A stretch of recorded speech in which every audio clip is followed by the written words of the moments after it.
신앙의 3단계란 제목으로 은혜를 나누고자 합니다. 모든 살아있는 것은 단계를 거쳐서 성장합니다. 곡식도 처음에는 싹이요, 그 다음에는 줄기와 이삭이요, 그 다음 이삭에 충실한 열매를 맺게 되는 것입니다. 사람도 보면 유년기를 지나 소년기를 지나고 청년, 장년기를 지나서 원숙한 노년기에 이르게 되는 것입니다. 이와 같이 신앙도 단 한 발짝의 원숙한 신앙으로 들어가지는 않습니다. 신앙도 초보 단계에서부터 시작해서 점점 원숙한 신앙 단계로 들어가는 것입니다. 오늘 우리가 예수 그리스도를 믿고 구원을 받아 깊은 신앙에 들어가는 그 단계를 여러분과 함께 알아보고자 합니다. 이스라엘 백성이 애굽을 떠나 광야에 나와서 그들이 40년 동안 방황하고 난 다음에 젖과 꿀이 흐르는 가나안 땅으로 들어갔는데, 그 광야에 있을 동안에 하나님께서는 모세에게 하나님의 성전을 지으라고 하셨습니다. 그래서 광야에서 하나님이 와서 거하시고 백성들과 만나는 하나님의 성막을 지었었는데, 넓으나 넓은 광야에 짐승들이 소리치고 비바람 치고 사막바람 치는 그곳에 오직 이 성전만이 하나님이 거하시는 처소, 그 하나님이 거하시는 처소에 있는 동안 하나님이 인도하시고 돌보아 주신 것입니다. 오늘 우리가 사는 이 세상도 광야와 같은 세상입니다. 어느 곳에 가나 몰인정하고 슬프고 고통스러운 것이 꽉 들어차 있습니다.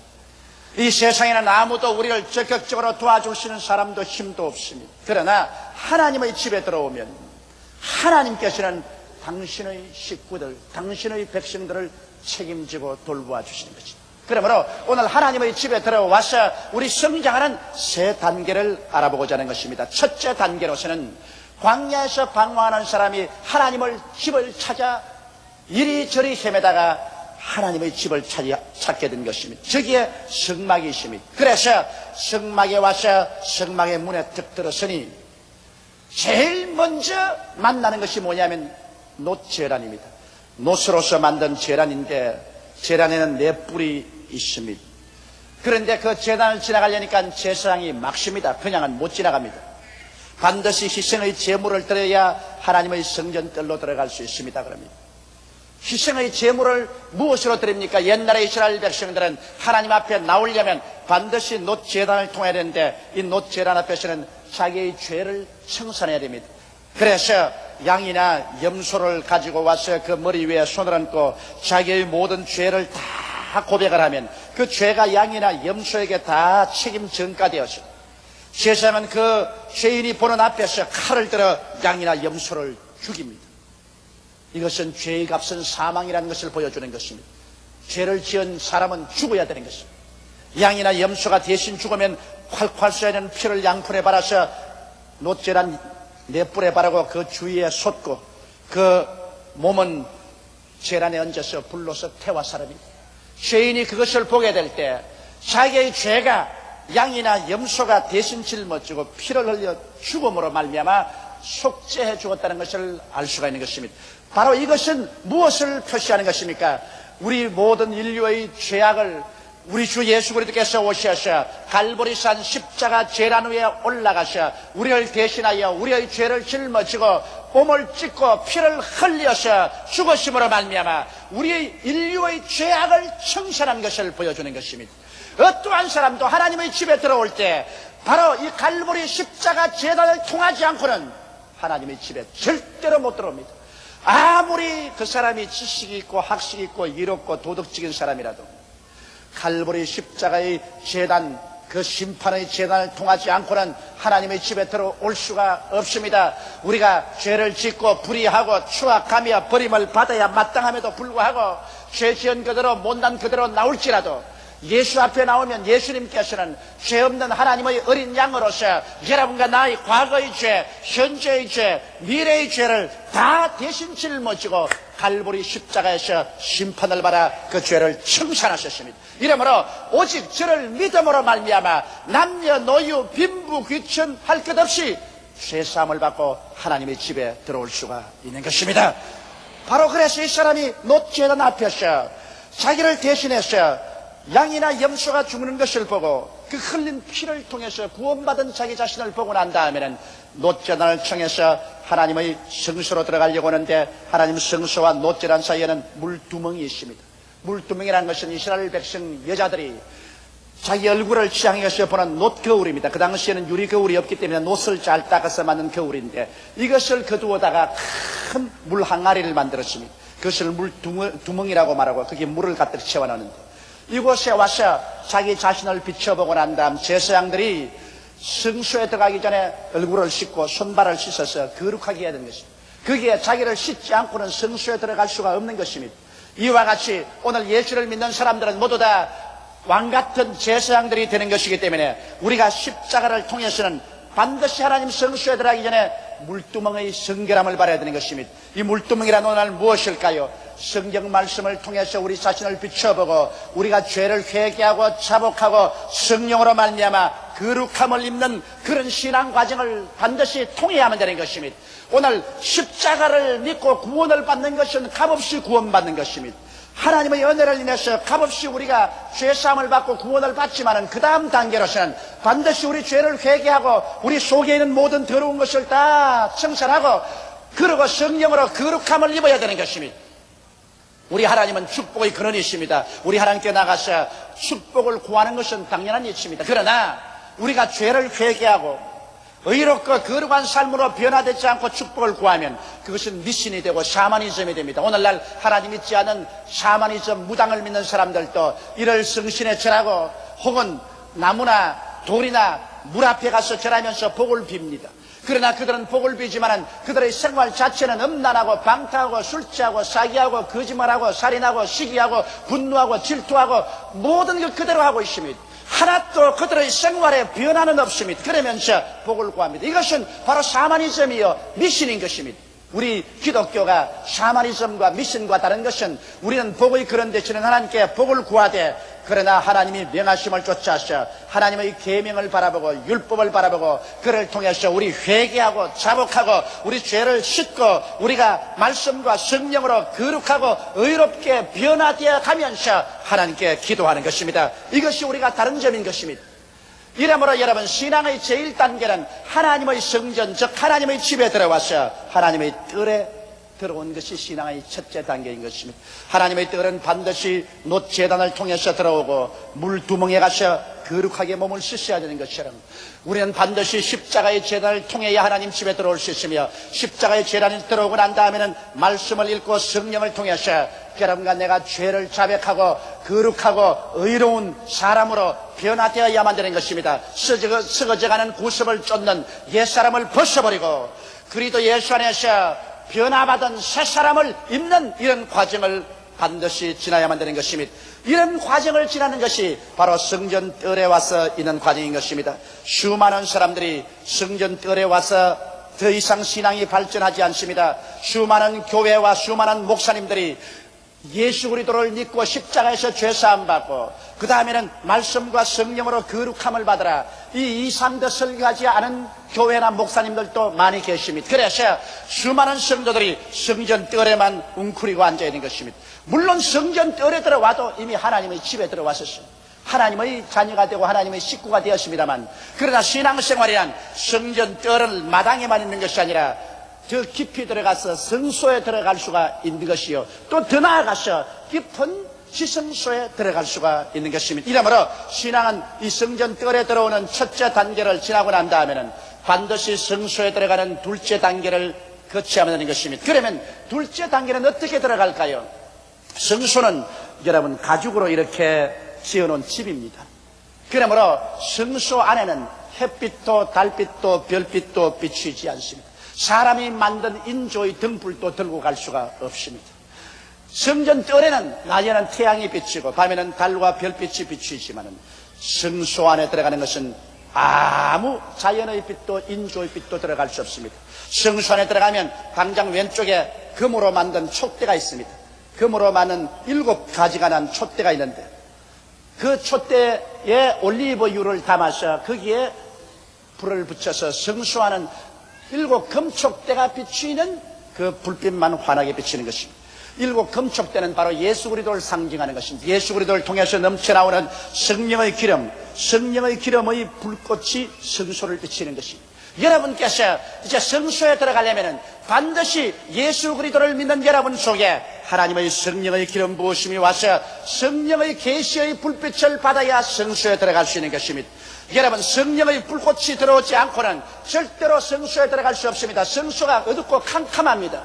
오직 일곱 금촉대에서 비쳐나오는 불빛만이 성소를 비칩니다. 거기에는 햇빛도 못 들어옵니다. 달빛도 별빛도 못 들어옵니다. 인간의 전등불도 가져 들어오면 안 되는 것입니다. 우리가 하나님의 성소에 들어갈 때는 인간의 지혜의 빛이나 지식이나 인간의 과학적인 그러한 빛을 가지고 들어오면 안 됩니다. 오직 하나님의 성소는 성령을 받아서 성령의 계시를 받을 때 하나님의 성소 속에 들어올 수 있는 것입니다. 이러므로 신앙의 둘째 단계는 여러분 성령 충만을 받아야 들어갈 수 있는 단계인 것입니다.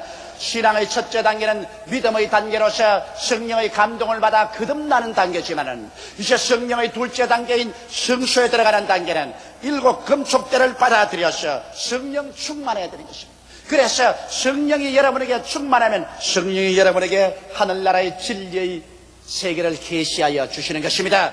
이 하나님의 진리의 세계인 성경, 우리 주 예수 그리스도의 성령에 대한 것은 세상의 어떠한 학문적인 빛으로는 깨달을 수가 없는 것입니다. 오늘 많은 학자들과 주의 종들과 성도들이 성령을 받지 아니하고 인간의 지혜나 지식이나 과학이나 고고학이나 심리학이나 철학이나 이러한 학문을 가지고 성경을 깨닫고 예수를 알려고 하다가 낭패와 실망을 당하여 현대주의 신신학자들이 되고 하나님의 기적을 다 부인해버리는 비참한 단계에 떨어지고 마는 것입니다. 그러므로 성소에 들어가서 하나님의 깊은 진리를 아는 것은 계시를 받지 않고는 알 수가 없습니다. 계시의 빛만이 허락되어 있는 것입니다. 성소에는 다른 빛을 들어오면 안 되는 것입니다. 그 금촉대의 찬란한 빛을 바라서 보니 오른편에 진설병이 있습니다. 진설병이란 뭐냐면 떡을 얹어놓은 상입니다. 이스라엘 12지파를 상징하는 12덩어리의 김나는 떡을 얹어놓은 것입니다. 이 떡은 무엇입니까? 바로 먹는 양식이 아닙니까? 이 양식은 무엇입니까? 성경에 예수께서 나는 생명의 떡이라고 말씀하는 것입니다. 바로 예수님이 우리의 생명의 떡인 것입니다. 이 예수님을 알기 위해서는 성령의 불빛을 받아야 알 수 있지, 성령의 그 불빛을 받지 않고서 세상의 불빛으로서는 예수님을 알 수가 없습니다. 우리가 성령을 받고 난 다음에 성령 충만하여 예수를 바라보게 될 때 예수님의 대속의 연총을 우리의 마음속에 줄기차게 깨달아 알 수가 있습니다. 예수님께서 십자가에서 우리 죄를 대속한 진리를 알 수 있고, 예수님의 십자가의 고통을 통하여 하나님과 우리 사이에 화목이 되고 하나님의 성령이 우리에게 임하신 것을 깨달을 수 있습니다. 예수님의 십자가 고난 통하여 마귀의 권세를 깨뜨리고 우리의 마음과 몸의 모든 질병을 다 청산한 것을 알 수 있습니다. 예수님의 십자가에서 우리의 저주와 가난과 낭패와 실망을 모두 다 제거해버린 것을 알 수가 있습니다. 우리는 예수 그리스도의 십자가를 통하여 예수께서 사망과 음부를 철폐하시고 부활하사 영원한 천국을 우리에게 주셨으며 주께서 재림하심으로 우리들을 눈물과 근심과 탄식과 이별하는 것이나 고가는 것이나 앓는 것이나 죽는 것이 없는 영원한 천국으로 데려갈 약속을 알 수가 있는 것입니다. 이러므로 성령의 비침을 통해서 우리가 예수님을 바라보게 될 때 예수 그리스도를 통해서 우리는 새로운 세계를 발견할 수 있습니다. 예수를 믿음으로 말미암아 영혼의 잘됨같이 범사의 잘되며 강건한 세계가 있는 것을 알게 됩니다. 예수 안에서 의와 평강과 희락을 얻을 수 있는 것을 알 수 있게 되는 것입니다. 그러므로 여러분, 성령을 받고 성소에 들어와서 예수님을 깨닫게 되면 진리를 알게 되고, 진리를 알게 되면 마음에 소망차게 되고, 소망차게 되면 그 다음에는 하나님께 감사와 찬송을 돌리게 되는 것입니다. 바로 성소 정면에는 여기에 향단이 있어서 24시간 향을 피워서 하나님께 올립니다. 이것은 성도가 하나님께 감사와 찬송을 드리는 것입니다. 성령을 받고 난 다음에 그리스도의 떡을 먹고 거기에서 여러분과 내가 오중복음과 삼박자 축복의 은혜를 받고 난 다음에 마음에 소망이 넘쳐나자 하나님께 부르짖어 향기가 하늘로 올라가듯이 감사를 드리고 찬양을 드리고 기도를 쉬지 않고 하게 되는 것입니다. 우리는 항상 기뻐하라, 쉬지 말고 기도하라, 범사에 감사라는 하나님의 말씀을 알고 있습니다. 이것은 오직 성령 받고 예수 그리스도를 올바르게 믿어서 마음속에 소망찬 사람만이 항상 기뻐하고 쉬지 말고 기도하며 범사에 감사할 수 있게 되는 것입니다. 그렇게 해서 우리가 쉬지 않고 기도하는 단계, 이와 같은 단계가 바로 진리의 단계인 것입니다. 성전들의 처음 단계는 믿음의 단계지만 성소에 들어온 그 단계는 이제 진리의 단계입니다. 진리의 단계에서는 소망이 넘치는 것입니다. 그러나 그곳에만 머물러 있으시면 안 됩니다. 왜냐하면 지성소와 성소 사이에는 커튼이 내려 있습니다. 이 휘장이 내려 있는데 이 휘장이 언제 찢어지냐면 예수께서 십자가에 못 박여서 내가 다 이루었다 외칠 때 예루살렘 성전의 성소의 휘장이 쫙 찢어진 것입니다. 예수 그리스도의 육체가 찢어짐으로 이 지성소와 성소 사이의 휘장을 찢어놓은 것입니다.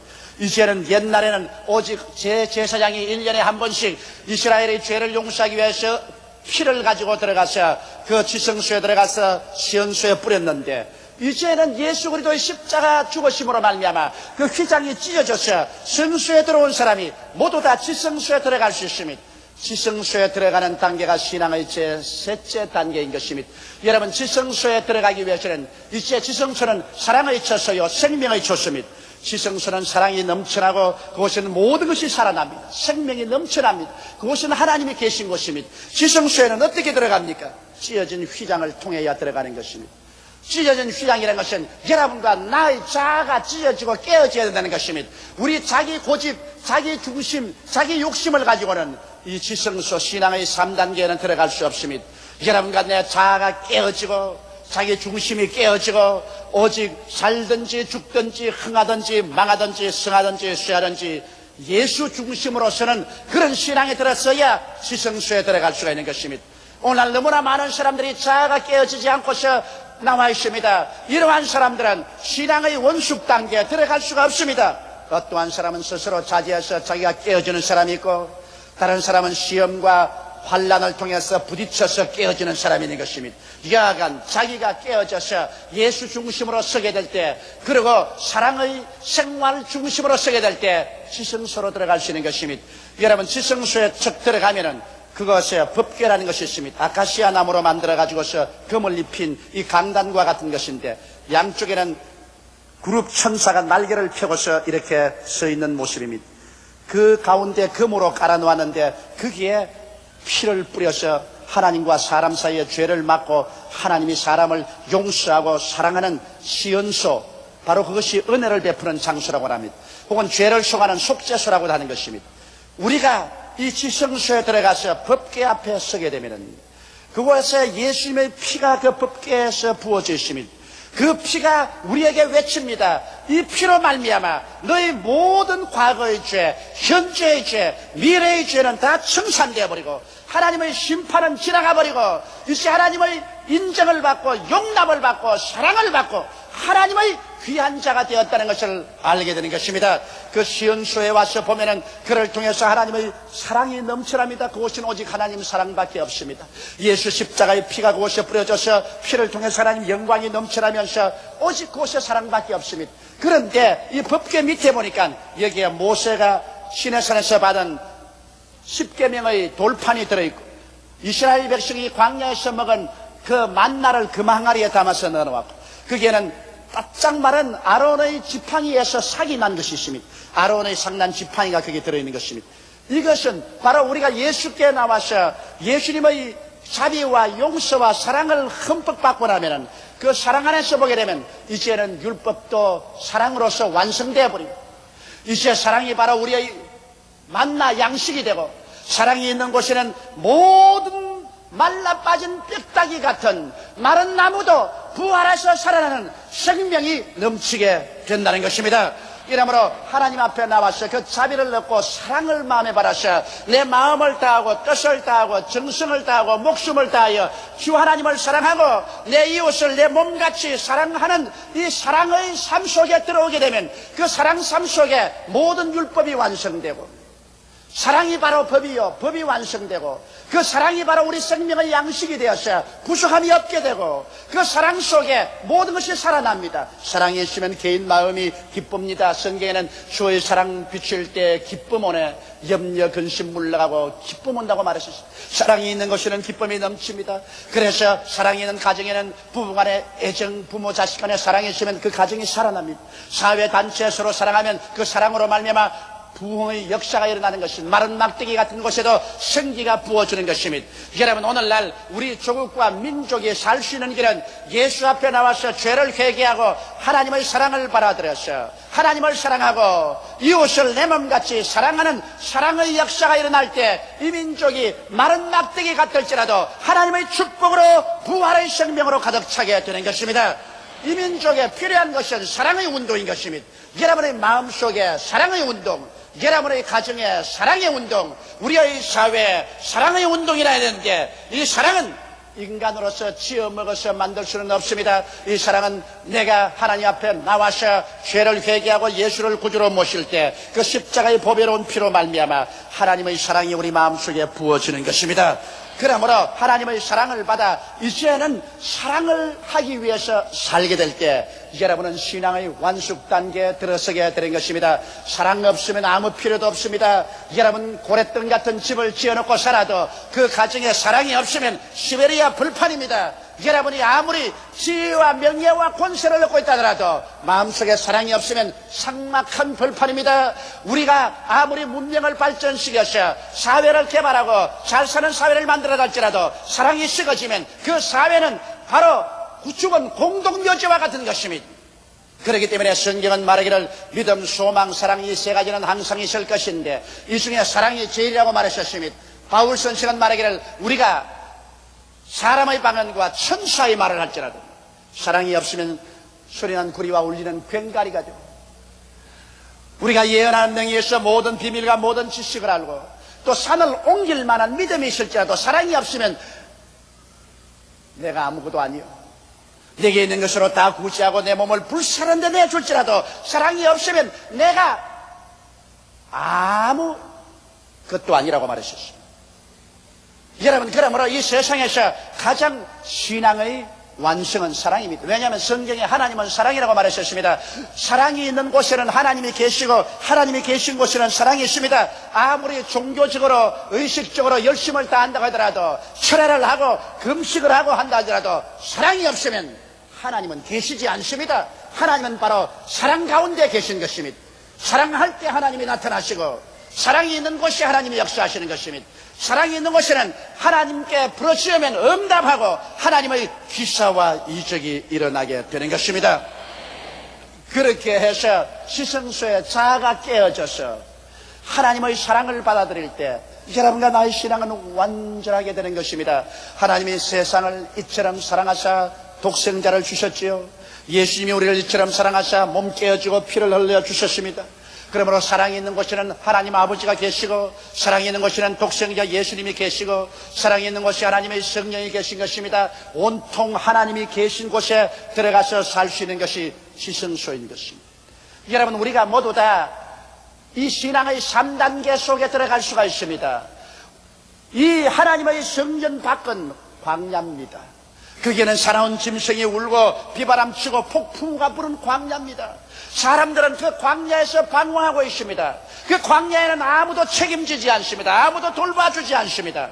그러나 일단 여러분, 성소에 와서 이 노제단을 통해서 죄를 청산하고 들어와서 자기 몸을 거룩하게 하면 적어도 하나님의 집 뜰에는 들어온 것입니다.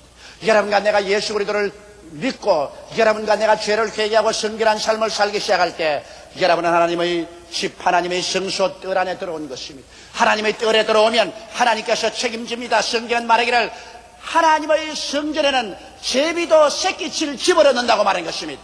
이러므로 오늘 이 시간에 예수를 구주로 모시고 죄사함을 받고 하나님의 뜰에 들어와서 내가 말씀과 성령으로 거룩한 삶을 살도록 결심할 때 여러분은 벌써 하나님의 집에 들어온 것입니다. 이제 여러분의 삶은 하나님이 돌보아 주시는 것입니다. 하나님이 책임져 주시는 것입니다. 그러나 그 속에서 우리는 머물러 있어서는 안 됩니다. 우리는 이제는 성령 충만이 받아서 성령의 계시를 받아서 예수님을 깊이 깨닫고 오중복음과 삼박자 축복을 깨달아 알고 성령 안에서 의와 평강과 희락을 받아들여서 우리가 진리 속에 서고 하나님께 끊임없이 감사하고 찬미하며 기도하는 삶에 들어가게 될 때는 진리의 신앙생활을 하게 되는 것입니다. 진리의 신앙생활에 들어가서 여러분은 신앙의 둘째 단계의 깊은 삶을 살게 되는 것입니다. 그러나 거기에서 이제 내가 깨어지고 오직 주님 중심으로 살고 사랑을 받고 사랑을 베푸는 그런 삶을 살게 될 때 여러분은 이제는 하나님과 동행하는 사람이 되는 것입니다. 여러분의 신앙은 가장 깊은 곳에 들어간 신앙이 되는 것입니다. 이 깊은 신앙 속에는 하나님의 영광의 광채가 넘쳐나는 것입니다. 이러한 사람은 천국에 올라가서도 가장 영광스러운 곳에 들어가게 되고 가장 광채가 나는 부활의 은총을 받아들이게 되는 것입니다. 사랑하는 시청자 여러분, 우리는 모두 다 일어나셔 이 깊은 신앙을 향해서 날로 전진해 나가는 여러분 되시기를 주의 이름으로 축원합니다. 다 같이 고개 숙여 기도드리겠습니다. 거룩하시고 영광스러우신 우리 아버지 하나님, 우리는 다 광야에서 길을 잃고 방황하고 허덕였는데 우리 하나님이 불러주심으로 말미암아 하나님의 성전 하나님 집으로 들어오게 됨을 감사하옵나이다. 예수님이 내가 곧 길이요 진리요 생명이니 나로 말미암지 않고는 아버지께로 올 자가 없다고 하셨는데 예수 그리스도 십자가를 통해서 죄사함을 받고 성전 뜰 하나님의 집으로 들어오게 됨을 감사하옵나이다. 아버지, 이제 우리 회개하고 더욱 거룩하고 성결함을 얻어서 하나님 나라에 깊이 들어가게 도와주시옵소서. 성령 받게 도와주시옵시고 예수 그리스도의 진리를 더욱 대속을 깨닫게 하여 주시옵시고 항상 감사하며 기도 열심히 하는 성도들 되게 도와주시옵소서. 영혼이 잘됨같이 범사에 잘되며 강건하고 생명을 얻되 넘치게 얻어 부족함이 없어 남에게 꾸어줄지라도 꾸지 않는 삶을 살게 도와주시옵소서. 아버지, 우리 축복받은 성도들 자아가 깨어지고 자아가 하나님 앞에 완전히 깨어지고 하나님의 재단에 나아가서 하나님의 사랑과 자비를 받아 사랑과 자비를 베푸는 우리들이 되게 도와주시옵소서. 사랑 안에서 율법이 완성되고 사랑이 우리 생명의 양식이 되고 사랑이 우리에게 부활이 되는 것을 알게 되게 도와주시옵소서. 사랑 없으면 종국적으로 아무것도 아니고 유익도 없고 무의미하다는 것을 알게 되게 도와주시옵소서. 예수 안에서 사랑을 받고 사랑하는 우리들이 되게 도와주시옵소서. 우리 주 예수 이름으로 기도드리옵나이다. 아멘. 오늘 저는 여러분과 함께 신앙의 발전 단계라는 제목으로 은혜를 나누고자 합니다. 우리 주 예수 그리스도를 구주로 믿고 하나님께 나아가는 데는 그 신앙의 성장 단계가 반드시 있습니다. 이와 같은 단계를 신속히 지나가서 빨리 성장하는 사람도 있고 천천히 지나가서 늦게 성장하는 사람도 있지만 그러나 이 단계를 지나지 않고 순식간에 장성한 성도로 되는 사람은 없습니다. 에스겔은 환상 중에 천년왕국 시절에 세워질 성전에 관한 것을 밝히 보았었습니다. 그런 성전 동편 문지방 밑에서 물이 나와 그 물이 동으로 흐르다가 전 우편 제단 남편으로 흘러내리는 것을 보았습니다. 그 물은 성전 밖으로 흘러나와 큰 강이 되어 도도히 흘러내렸었습니다. 천사가 그 물을 1000척을 잰 후에 그를 에스겔 보고 지나가라고 하는데 지나가니 물이 발목에 채였습니다. 그러자 그 다음 천사가 또 1000척을 재면서 그 물을 지나가라고 하는데 지나가보니 물이 무릎에 채였습니다. 그 다음에는 또 1000척을 잰 후에 그 물을 지나가라고 해 지나가니까 물이 허리에 채였습니다. 그 다음에 또 1000척을 잰 후에 물로 지나가라고 하는데 물이 너무 많고 깊어서 발이 땅에 닿질 않습니다. 이제 물 위에 떠서 헤엄을 치게 되었습니다. 이것은 오늘날 여러분 하나님의 성전에서 예수 그리스도를 믿고 하나님을 예배하는 우리들의 신앙 성장을 상징적으로 보여주는 놀라운 기사인 것입니다. 오늘 이 말씀을 통해서 우리의 신앙이 어떻게 성장하는가 그 단계를 한번 알아보고자 하는 것입니다. 첫째로 천사가 흐르는 물을 1000척을 재니 그 물이 발목에 차이들었습니다. 성전에서 흘러나오는 물은 바로 성령의 역사를 상징하는 것입니다. 주님께서도 친히 말씀하기를 누구든지 목마른 자는 내게로 와서 마셔라. 그러면 너희 뱃속에서 생수의 강이 흘러내리라고 말씀한 것입니다.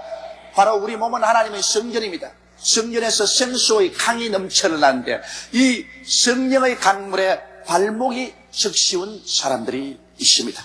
여러분, 발목에 찬 물의 신앙 단계란 무엇을 의미할까요?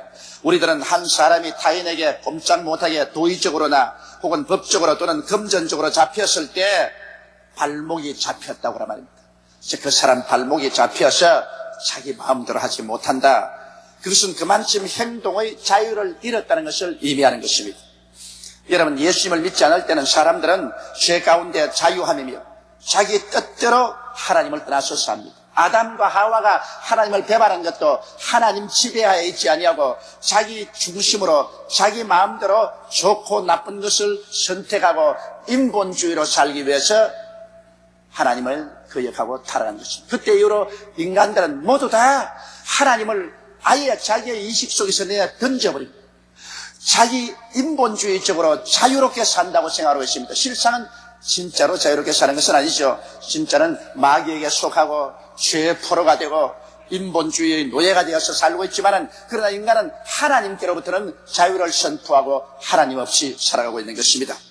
그러나 하나님의 성령께서 역사하셔서 이러한 사람이 하나님의 부르심을 받게 되어서 성령께 발목이 잡히게 되는 것입니다. 이 성령께 발목이 잡힌다는 것은 이제 하나님을 완전히 인식 속에서 밀어내고 하나님 없이 사는 삶이 아니라 하나님의 간섭을 받게 된다는 것입니다. 왜냐하면 아직까지 자의지가 완전히 깨어지지 않았지만은, 그러나 성령께서 오셔서 여하간 성령의 발목이 잡힙니다. 그 잡는 방법은 여러 가지가 있습니다. 혹은 병이 들어서 할 수 없이 교회 나와서 하나님께 회개하고 기도하고 성령께 발목이 잡히는 사람도 있고, 생활의 어려움을 당해서 교회에 찾아 나와서 하나님 간절히 기도하고 난 다음 발목이 잡힌 사람도 있습니다. 아내의 인도를 통해서, 남편의 인도를 통해서, 친구의 인도를 통해서 교회 나와 회개하고 성령께 발목이 잡힐 때가 있는 것입니다. 여러분, 발목이 잡히기는 했지만은, 하나님의 간섭이 시작되었지만은, 그러나 아직 자아가 완전히 살아있습니다. 이러므로 발목이 잡히면 발을 탁탁탁 틀어버리고 자기 마음대로 가려고 애를 쓰는 사람인 것입니다. 그러나 멀리는 도망을 치지를 못합니다. 왜냐하면 양심이나 생활 자체에 성령님의 족쇄가 채워져 있기 때문에 하나님을 반역하고 자기 마음대로 옛날 사람처럼 살아가려고 발부둥을 치지만은, 그러나 발목이 잡혀가지고서 멀리를 못 따라납니다. 양심이 끌리고 또 환경에 끌리고, 이래서 하나님께 다시 찾아와서 기도는 하지만은 또 나가서는 자기 마음대로 살고 자기 고집대로 살다가 또 고통을 당하고 하는 것입니다. 이 고래잡이 배가 고래를 잡는 거 보면은, 고래를 보고 난 다음 황 하고 작살을 쏩니다. 작살이 휙 날아가서 고래의 몸에 탁 박히면, 그때부터 고래잡이 배가 하는 것은 이 작살의 줄을 풀어주는 것입니다. 고래는 작살이 박히고 난 다음 결사적으로 도망을 칩니다. 그럴 때 자꾸 줄을 풀어줍니다. 그때 줄을 단단히 당기면은 배가 오히려 침몰할 위기 속에 있습니다. 자꾸 줄을 놓아주지만은, 그러나 작살은 몸에 박혀 있습니다. 고래가 달아나다 나중에 힘에 지쳐가지고서 자기 힘으로 더 이상 배를 끌고 가지 못하게 되면은, 그때는 배 속에 윈치가 윙 하고 가마 제끼면 별도리 없이 끌려오는 것입니다. 여러분, 발목이 잡힌 사람은 바로 성령의 작살에 박힌 사람입니다. 성령의 작살이 몸에 탁 박혀버리면, 그때는 자기 마음대로 도망치려고 애를 쓰지만은 그 뒤에 하나님의 밧줄이 자꾸 따라오는 것입니다. 아무리 하나님의 밧줄을 없애버리고 이 싫다 없애버리려 해도 밧줄이 몸에 박혀서 따라옵니다. 달아나다 반항하다 나중에는 견디지 못해서 맥이 빠지게 되면, 그때는 하나님이 밧줄이 감아드리는 것입니다. 잔소리 말고 들어오너라 윙 하고 들어오면 별 도리 없이 끌려오는 것입니다. 이러므로 제일 첫째 단계는 성령의 우리 발목에 작살을 채우는 것입니다. 성령의 물이 발목에 채워진다. 이것은 굉장히 중요한 것입니다. 이렇기 때문에 사람들은 말합니다. 저 사람 예수 믿는다고 하면서 행동이 저 모양이야? 예수 믿는다고 하면서 교회 가서 예배도 드리고 성경도 옆에 끼고 왔다 갔다 하면서 밖에 나와서는 술도 마시고 도박도 하고 싸움도 하고 세상 죄도 짓는데 저게 무슨 예수쟁이야? 그것도 예수쟁입니다. 오직 발목만 잡혀서 따르는 것입니다. 아직 몸과 머리는 살아가지고서 자기 마음대로 하지만은 발목이 잡혀있기 때문에 그렇게 하고 난 다음에 저녁에 들어와서 밤잠을 편히 못 잡니다. 발목에 자꾸 땡깁니다. 아이고 이거 왜 땡겨? 이거 왜 땡겨? 그래서 자기 마음대로 가고 또 하나님께서 어느 정도 발목에 이 족쇄를 자꾸 연장을 해주지만은 한없이 연장해 주지는 않습니다. 어느 시점에 오면은 그 다음에는 땡겨드리는 것입니다. 오늘도 아마 이 자리에 오신 여러분 중에서 하는 수 없이 이 자리에 나와 앉아있는 사람 많을 것입니다. 하나님께 약속했기 때문에, 병들었기 때문에, 가정에 문제가 생겼기 때문에, 혹은 부인에게 끌려가지고서 한 수 없이 앉아있으면서 저 목사 설교 좀 빨리 끝마쳤으면 좋겠다, 빨리 나가서 한 대 물어야 되겠는데, 그러나 족쇄가 잡혔다는 것 잊지 마십시오. 달아나다가 나중에 하나님이 끌어당기면 별 도리 없이 팔에 상처가 입힐지라도 끌려오는 것입니다. 그러므로 하나님과 밀고 당기기 시합을 하지 말고 일찌감치 항복하고 들어오는 것이 좋습니다. 둘째로 이 천사가 일천척을 지으니 물이 무릎에 차이더라 했습니다. 발목에 차인 물은 곧장 무릎으로 차올라오게 되어 있는 것입니다. 발목이 잡히고 난다 하면은 하나님께서 발목에서 살살 올라오는 것입니다. 살살 올라와서 무릎을 탁 잡습니다. 사람이 무릎을 잡아서 눌러버리면 별 수 없이 꿇어앉게 되는 것입니다. 두 번째 신앙 단계는 이제는 꿇어앉는 단계인 것입니다. 별 도리 없이 하나님께 붙잡히면 하나님께서 여러 가지 시험과 환난을 통하기도 하고 하나님께서 은혜를 주시기도 하고, 그래서 결국엔 우리가 하나님 앞에 무릎을 꿇어 항복하게 만들어주는 것입니다. 대개 항복이라는 것은 자발적으로 순순히 하는 법이 없습니다. 한동안 거센 반항과 몸부림을 치다가 항복하는 것입니다. 발목이 잡히고 난 다음에 나중에는 예수 안 믿겠다고 고함을 치고 예수가 다 뭐냐고 호통을 치고 주일 교회 안 나오기도 하고 11조도 떼먹기도 하고 기도도 안 하고 혹은 성경을 내던지기도 하고 반항을 하면서도 그 속에는 이미 전쟁은 지고 있다는 것을 알고 있는 것입니다. 반항한다는 그 자체가 하나님을 인정하기 때문에 그런 것입니다. 그 하나님을 인정하고 하나님께 대해서 반항하고 몸부림을 쳐봤자 별 도리 없습니다. 왜냐하면 하나님보다 강하면 이길 수 있는데 사람이 하나님보다 강하지 못합니다. 결국에 세월이 지나가면 별 도리 없이 발목을 잡힌 사람은 무릎을 꿇게 되는 것입니다. 그래서 무릎이 꿇는다는 것은 자아가 깨어지기 시작하는 것입니다. 자기 고집이 깨어지고 자기 마음대로 선악을 분별하는 삶이 깨어지기 시작하는 것입니다. 그래서 회개를 하고 하나님 앞에 항복을 하는데 이러한 세월에는 시간이 걸리는 것입니다. 쉽게 사람들은 깨어지지가 않습니다. 여러분, 아브라함은 발목이 잡혀서 하나님께 순종해 나오고도 그가 완전히 깨어지는 데는 장장 25년의 세월이 걸렸습니다. 25년 동안 얼마나 많은 시련과 환난을 겪었는지 모릅니다. 이삭은 순식간에 깨어졌습니다. 그는 하나님이 너를 제물로 드리려고 한다고 하니까 두말하지 않고 반항하지 않고 그대로 자기를 제물로 내놓았습니다. 순식간에 깨어졌기 때문에 여러분, 이삭만큼 시련 없이 일생을 보낸 사람이 없습니다. 그러나 야곱은 얼마나 발목에 족쇄가 채이고 난 다음에도 발부둥을 치고 땡기고 달아나고 했던지 야곱을 깨뜨린 데는 20년의 세월이 걸렸었습니다. 나중에는 야복 나루트에 신이 예수님께서 천사의 모습으로 나타나셔서 밤새도록 실험을 하고 환도뼈가 어그러져서 절름발이를 만들고야 그는 무릎을 꿇었습니다. 무릎을 꿇는데 그렇게 쉽게 되지 않습니다.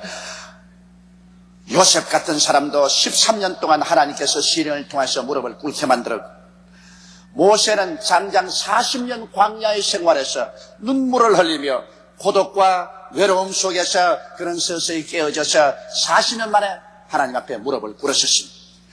아집이 깨어지고 자기의 지혜, 지식, 삶의 길과 수단과 방법을 다 하나님께 내어놓고 하나님께 항복하고 오직 믿음에 의지해서만 이제 살겠습니다 하는 이러한 신앙 단계에 돌아오는 데는 기나긴 세월이 걸리는 것입니다. 인간은 지식적으로 주여 믿습니다, 지식적으로 주여 주님 순종합니다, 그렇게 말은 하지만은 실제 행동으로서 하나님 앞에 무릎을 꿇는 것은 시련을 통하지 않고는 이루어지지 않습니다. 인간은 너무 아집이 세고 너무 욕심이 많고 너무 자기 이해 상관에 집착되어 있기 때문에 자기의 이해에 손해나는 일이 있으면 하나님도 저버리려고 하는 것입니다. 그러므로 하나님께서는 여러 모양과 여러 방법으로 우리를 불을 통하고 물을 통해 하셔 깨어지게 하셔 하나님 앞에 무릎을 꿇도록 만드는 것입니다. 여러분께서 오늘 이 자리에 와서 예배를 드리고 계시지만은 여러분 가운데 무릎을 꿇은 사람도 있고 아직까지 무릎을 엉겨주춤하고 있는 사람도 있고 무릎을 안 꿇겠다고 몸부림을 치고 반응하는 사람도 있습니다. 많은 주의 종들이 아직 무릎을 꿇지 않고 강단에서 설교하는 사람이 있고 많은 장로님, 안수 집사님, 권사님, 서리 집사님 혹은 조장, 구역장, 부구역장, 아동구역장 소위 지도자가 된 사람들도 무릎을 꿇지 않고 있는 사람이 얼마나 많은지 모릅니다. 여러분, 신앙을 이론적으로 말하기는 쉽습니다. 성경을 지적으로 많이 아는 것 쉽습니다. 인간적인 열심을 다해서 교회 왔다 갔다 하는 것도 쉽습니다. 그러나 하나님께 완전히 내 인생을 항복하는 것은 쉽지 않습니다. 그것은 내 인생을 주님께 내어 맡겨버리고 내 금전도 주님께 내어 맡겨버리고 내 사업도 주님께 내어 맡겨버리고 내 현재와 미래도 주님께 맡겨버리고 하나님이여 흥하든지 망하든지 성하든지 쇠하든지 살든지 죽든지 이제는 주님께 항복해버렸습니다. 주님께 맡깁니다. 이것은 쉽지가 않습니다.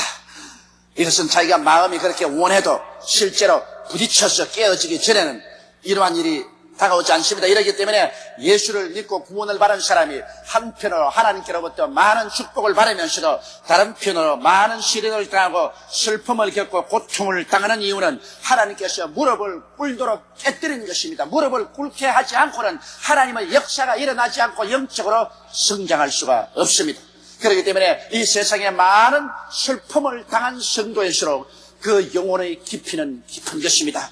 예수를 믿고 난 다음에 아무런 시련도 환난도 겪지 않고 슬픔도 당하지 않고 매일같이 즐거움만 가지고 산 사람은 좋기는 하지만 신앙의 깊이가 없습니다.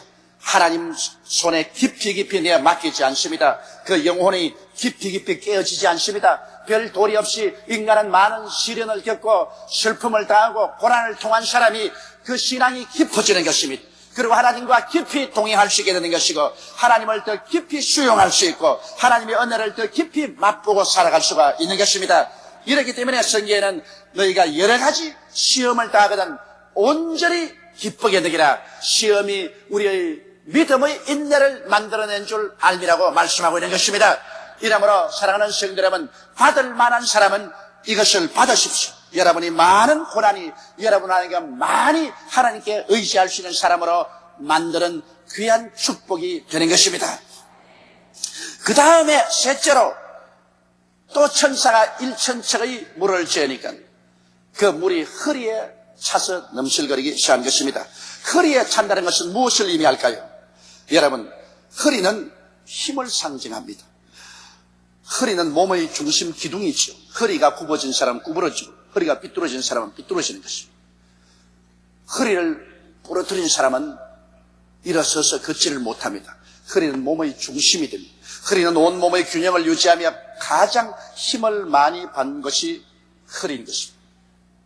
어떠한 힘을 짊어져도 허리가 제일 힘을 많이 받습니다.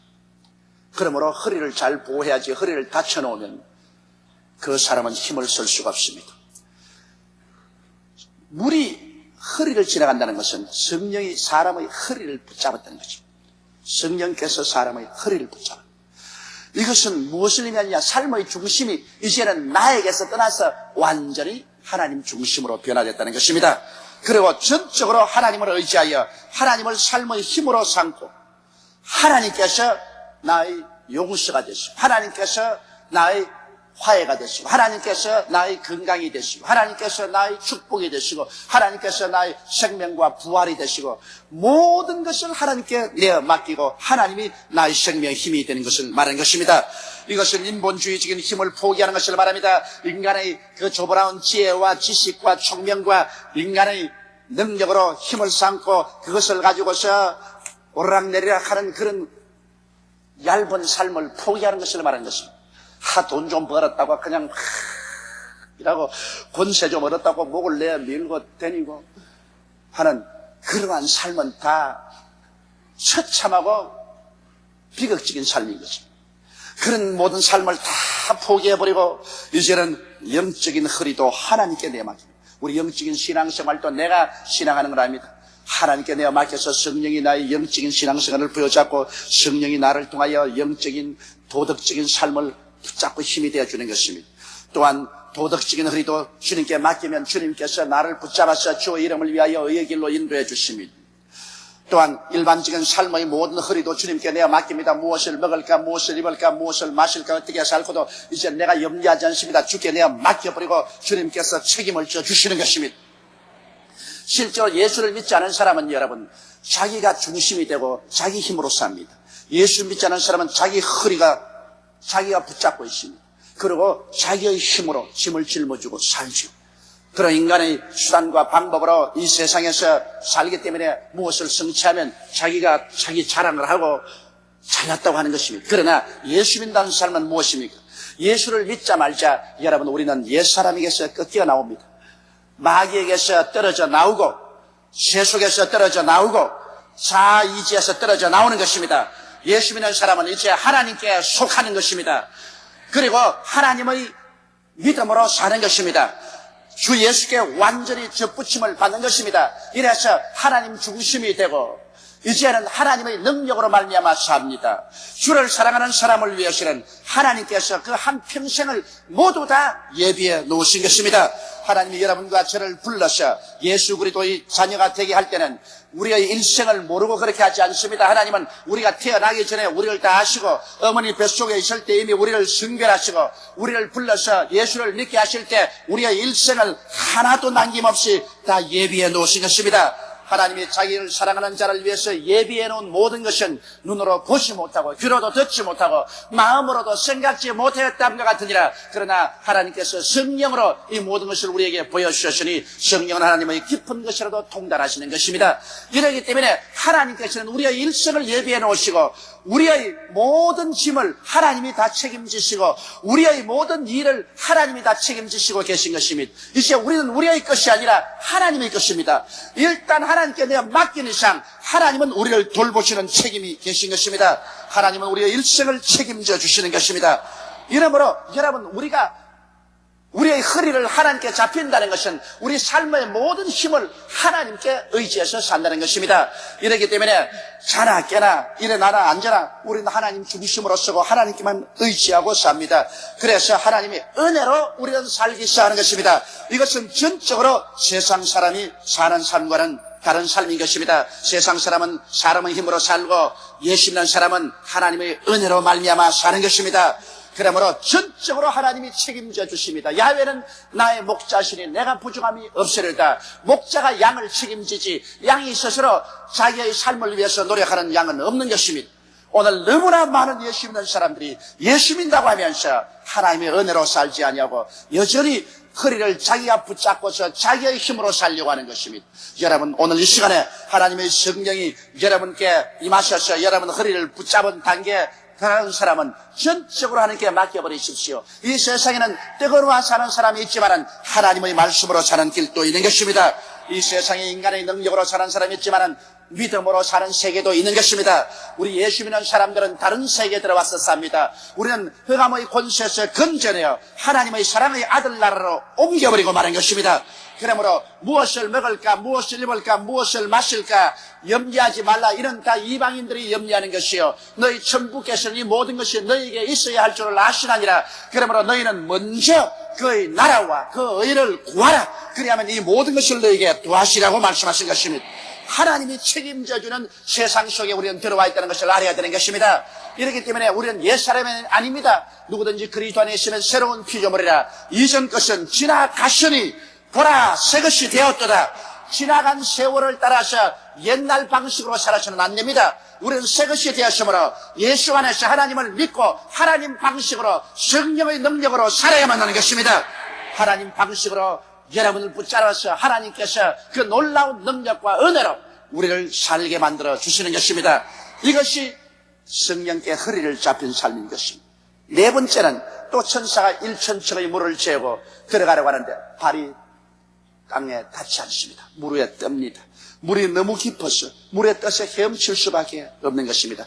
발이 땅에 더 이상 닿지 않는다는 것은 이제 지상에서 살지 않음을 말하는 것입니다. 여러분 발이 땅에 닿지 않으니까 땅 위에 뜨고 말았었습니다. 이제는 땅 위에 살지 않습니다. 땅하고 인연이 떠나갔습니다. 성령의 물에 둥실 떠서 이제 땅을 떠나가서 이제는 성령 안에서 헤엄치고 사는 세계가 되는 것입니다. 완전히 물 위에 뜨게 되면 이제 완전히 하나님의 은혜의 세계, 하나님께서 친히 통치하는 세계에 들어감을 말하는 것입니다. 세상의 염려와 근심은 다 끝나고 마는 것입니다. 이제는 하나님께 모든 것을 맡기고 하나님의 영광 중에 사는 것입니다. 언제 우리 발이 땅에서 떠날까요? 주께서 호령과 천사장의 고함과 하나님의 나팔로 친히 하늘로 쫓아 강림하실 때 주 안에서 죽은 자들이 먼저 살아나고 살아난 우리들이 성령의 능력으로 땅에서 둥실 뜨게 되는 것입니다. 그때는 이 땅의 미련을 다 버리고 이제는 성령께 잡혀서 우리는 하나님의 은혜 속에 들어가게 되는 것입니다.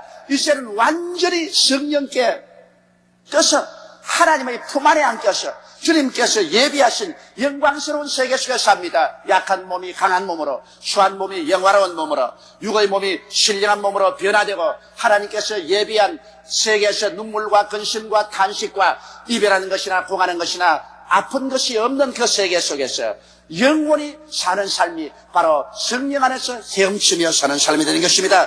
이 성경에 보니까 이 물이 가는 곳마다 만물이 소생하고 살아난다고 말하셨습니다. 그날에는 여러분 모든 사람들이 생기 발랄합니다.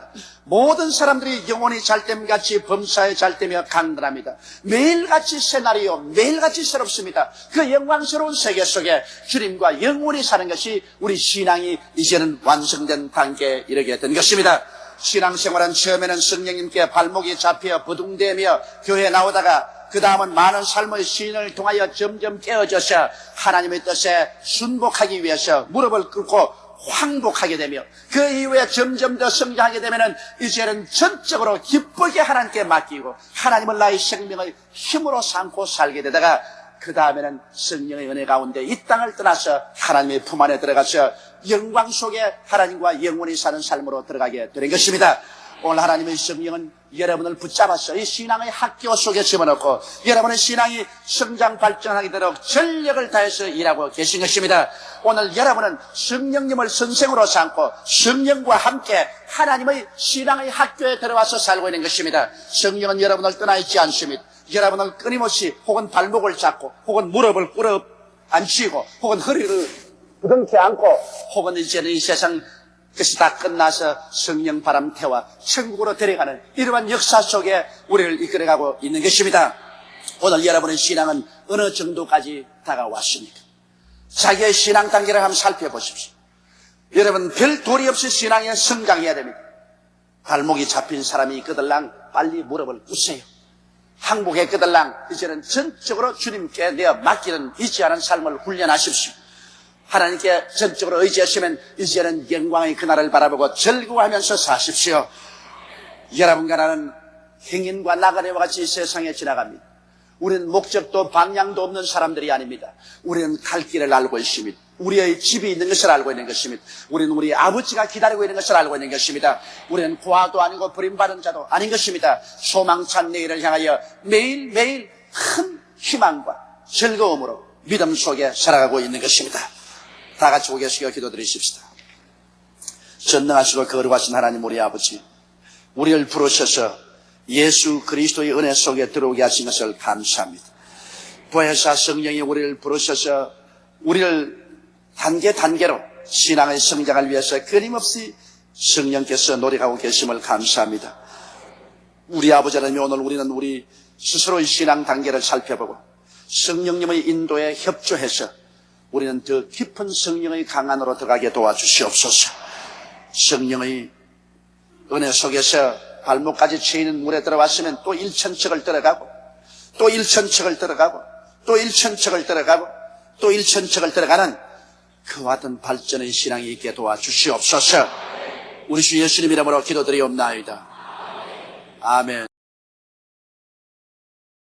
오늘 은혜 받으실 말씀은 에베소서 4장 25절에서 32절 말씀입니다. 그런즉 거짓을 버리고 각각 그 이웃과 더불어 참된 것을 말하라. 이는 우리가 서로 지체가 됨이라. 분을 내어도 죄를 짓지 말며 해가 지도록 분을 품지 말고 마귀에게 틈을 주지 말라. 도둑질하는 자는 다시 도둑질하지 말고 돌이켜 가난한 자에게 구제할 수 있도록 자기 손으로 수고하여 선한 일을 하라. 무릇 더러운 말은 너희 입 밖에도 내지 말고 오직 덕을 세우는데 소용되는 대로 선한 말을 하여 듣는 자들에게 은혜를 끼치게 하라. 하나님의 성령을 근심하게 하지 말라. 그 안에서 너희가 구원의 날까지 인치심을 받았느니라. 너희는 모든 악독과 노함과 분냄과 떠드는 것과 비방하는 것을 모든 악의와 함께 버리고 서로 친절하게 하며 불쌍히 여기며 서로 용서하기를 하나님이 그리스도 안에서 너희를 용서하신 것 같이 하라. 아멘.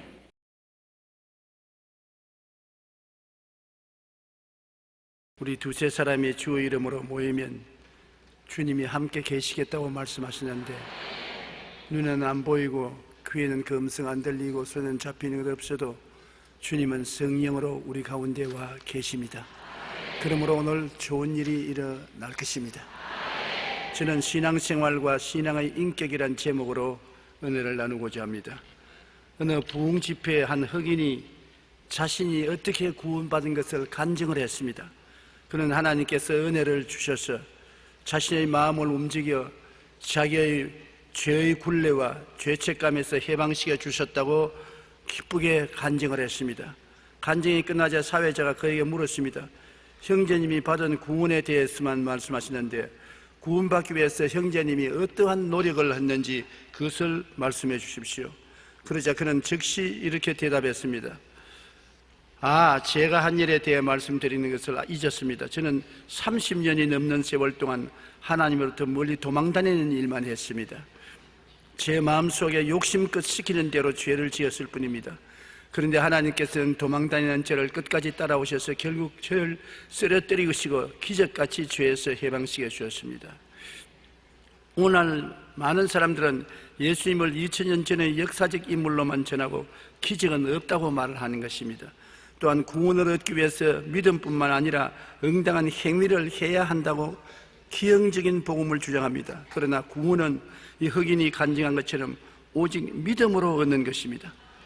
우리가 한 일은 주님을 피해서 도망치는 일, 주님을 거역해서 죄를 짓고 불의하고 추악한 생활을 한 것밖에 없습니다. 그러나 주님이 그 자비와 긍휼로 우리를 붙잡아서 우리를 성령으로 감동시켜서 회개시키고 예수를 믿도록 도와주셔서 순수히 주님의 은혜로 구원을 받게 된 것입니다. 그러나 구원받는 것하고 신앙적인 인격의 성장하고는 대단히 틀립니다. 많은 사람들은 구원을 받고 난 다음 자라지 않습니다. 어린아이가 태어나고 난 다음에 자라지 않은 것처럼 자라지 않습니다. 그러나 하나님이 원하시는 것은 우리가 자라기를 원하는 것입니다.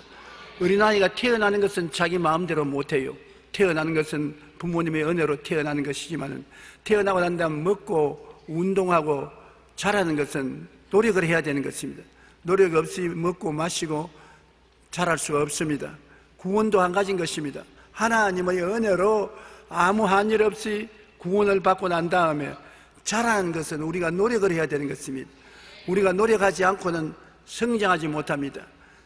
자식이 자라지 못하면 부모의 마음에 큰 부담과 걱정이 되는 것처럼 우리가 자라지 못하면 하나님이 굉장히 걱정을 하시는 것입니다. 우리 신앙생활의 궁극적인 목표는 예수님이 닮아가도록 자라는 것입니다. 로마서 8장 29절로 30절에 하나님이 미리 아신 자들을 또한 그 아들의 형상을 본받게 하기 위하여 미리 정하셨으니 이는 그로 많은 형제 중에서 맏아들이 되게 하려 하심이라. 또 미리 정하신 그들을 또한 부르시고 부르신 그들을 또한 의롭다 하시고 의롭다 하신 그들을 또한 영화롭게 하시느니라. 주님이 우리를 미리 아시고 난 다음 그 아들의 형상을 본받게 하기 위해서 우리를 부르셨다고 말한 것입니다. 그러므로 우리는 예수님을 닮아서 변화를 받아야 되는 것입니다.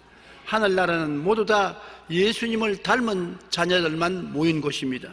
하나님께서 우리를 부르시면 그 목표가 우리로 하여금 예수님을 닮도록 자라나게 하는 것이 하나님의 목표인 것입니다. 그리스도인은 어떠한 사람입니까? 예수님은 그리스도이십니다. 그리스도인이란 그리스도에게 사람인지 하나 보탠 그리스도인이 되는 것입니다. 우리가 식당에 가서 음식을 먹고 나오면 그 몸에 음식 냄새가 나는 것입니다. 몸에 향수를 뿌리면 향수를 반드시 냄새 맡게 되는 것입니다. 예수를 믿으면 예수님과 같이 있기 때문에 냄새가 나는 것입니다. 예수 냄새가 나야 돼요. 예수 향기가 나야 돼요. 예수를 믿으면서 전혀 예수 향기가 나지 않고 예수 냄새가 나지 않은 사람이 있습니다. 그런 사람은 믿음을 실천하지 못하고 있다는 것입니다. 커뮤니케이션 전문가인 이홍재 교수가 신학 공부를 하던 시절에 목회자가 갖추어야 할 자질에 대한 설문조사를 한 적이 있다고 합니다. 설문을 통해 인격과 설교, 상담, 가정, 외모, 경륜 등의 6개의 자질을 가운데 목회자에게 가장 중요한 자질이 무엇이겠느냐고 물었습니다. 어떠한 것이 목사가 되는데 가장 중요한 자질이냐? 그 결과 인격이 가장 중요한 것으로 꼽혔고 그 다음이 설교, 상담, 경륜 등의 순서로 나타났습니다. 일반인들이 목회자에게 기대하는 것은 무엇보다도 좋은 인품을 기대합니다. 목사가 사람들을 대할 때 좋고 풍성한 인품을 가지고 대해주는 것을 성도들은 원한다는 것입니다. 목회자만이 아니라 그리스도인은 사람들이 봤을 때 한눈에 알아봐야 되는 것입니다. 아, 저 사람은 예수 믿는 사람이구나. 어느 심사 행동이 다르다. 그에게 예수 향기가 난다. 그렇게 인정할 수 있어야만 되는 것입니다. 우리 생활의 궁극적인 목표는 예수님을 닮는 것입니다. 하나님께서는 우리의 성품과 행실이 예수님을 닮을 때 비로소 기뻐하시는 것입니다.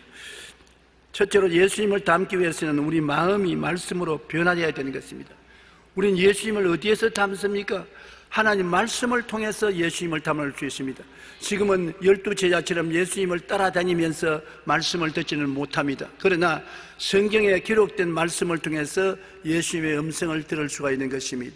그렇기 때문에 하나님 말씀을 우리가 읽고 듣고 묵상함으로 마음이 하나님의 능력으로 충만하게 되며 마음이 새롭게 창조되고 변화되는 것입니다.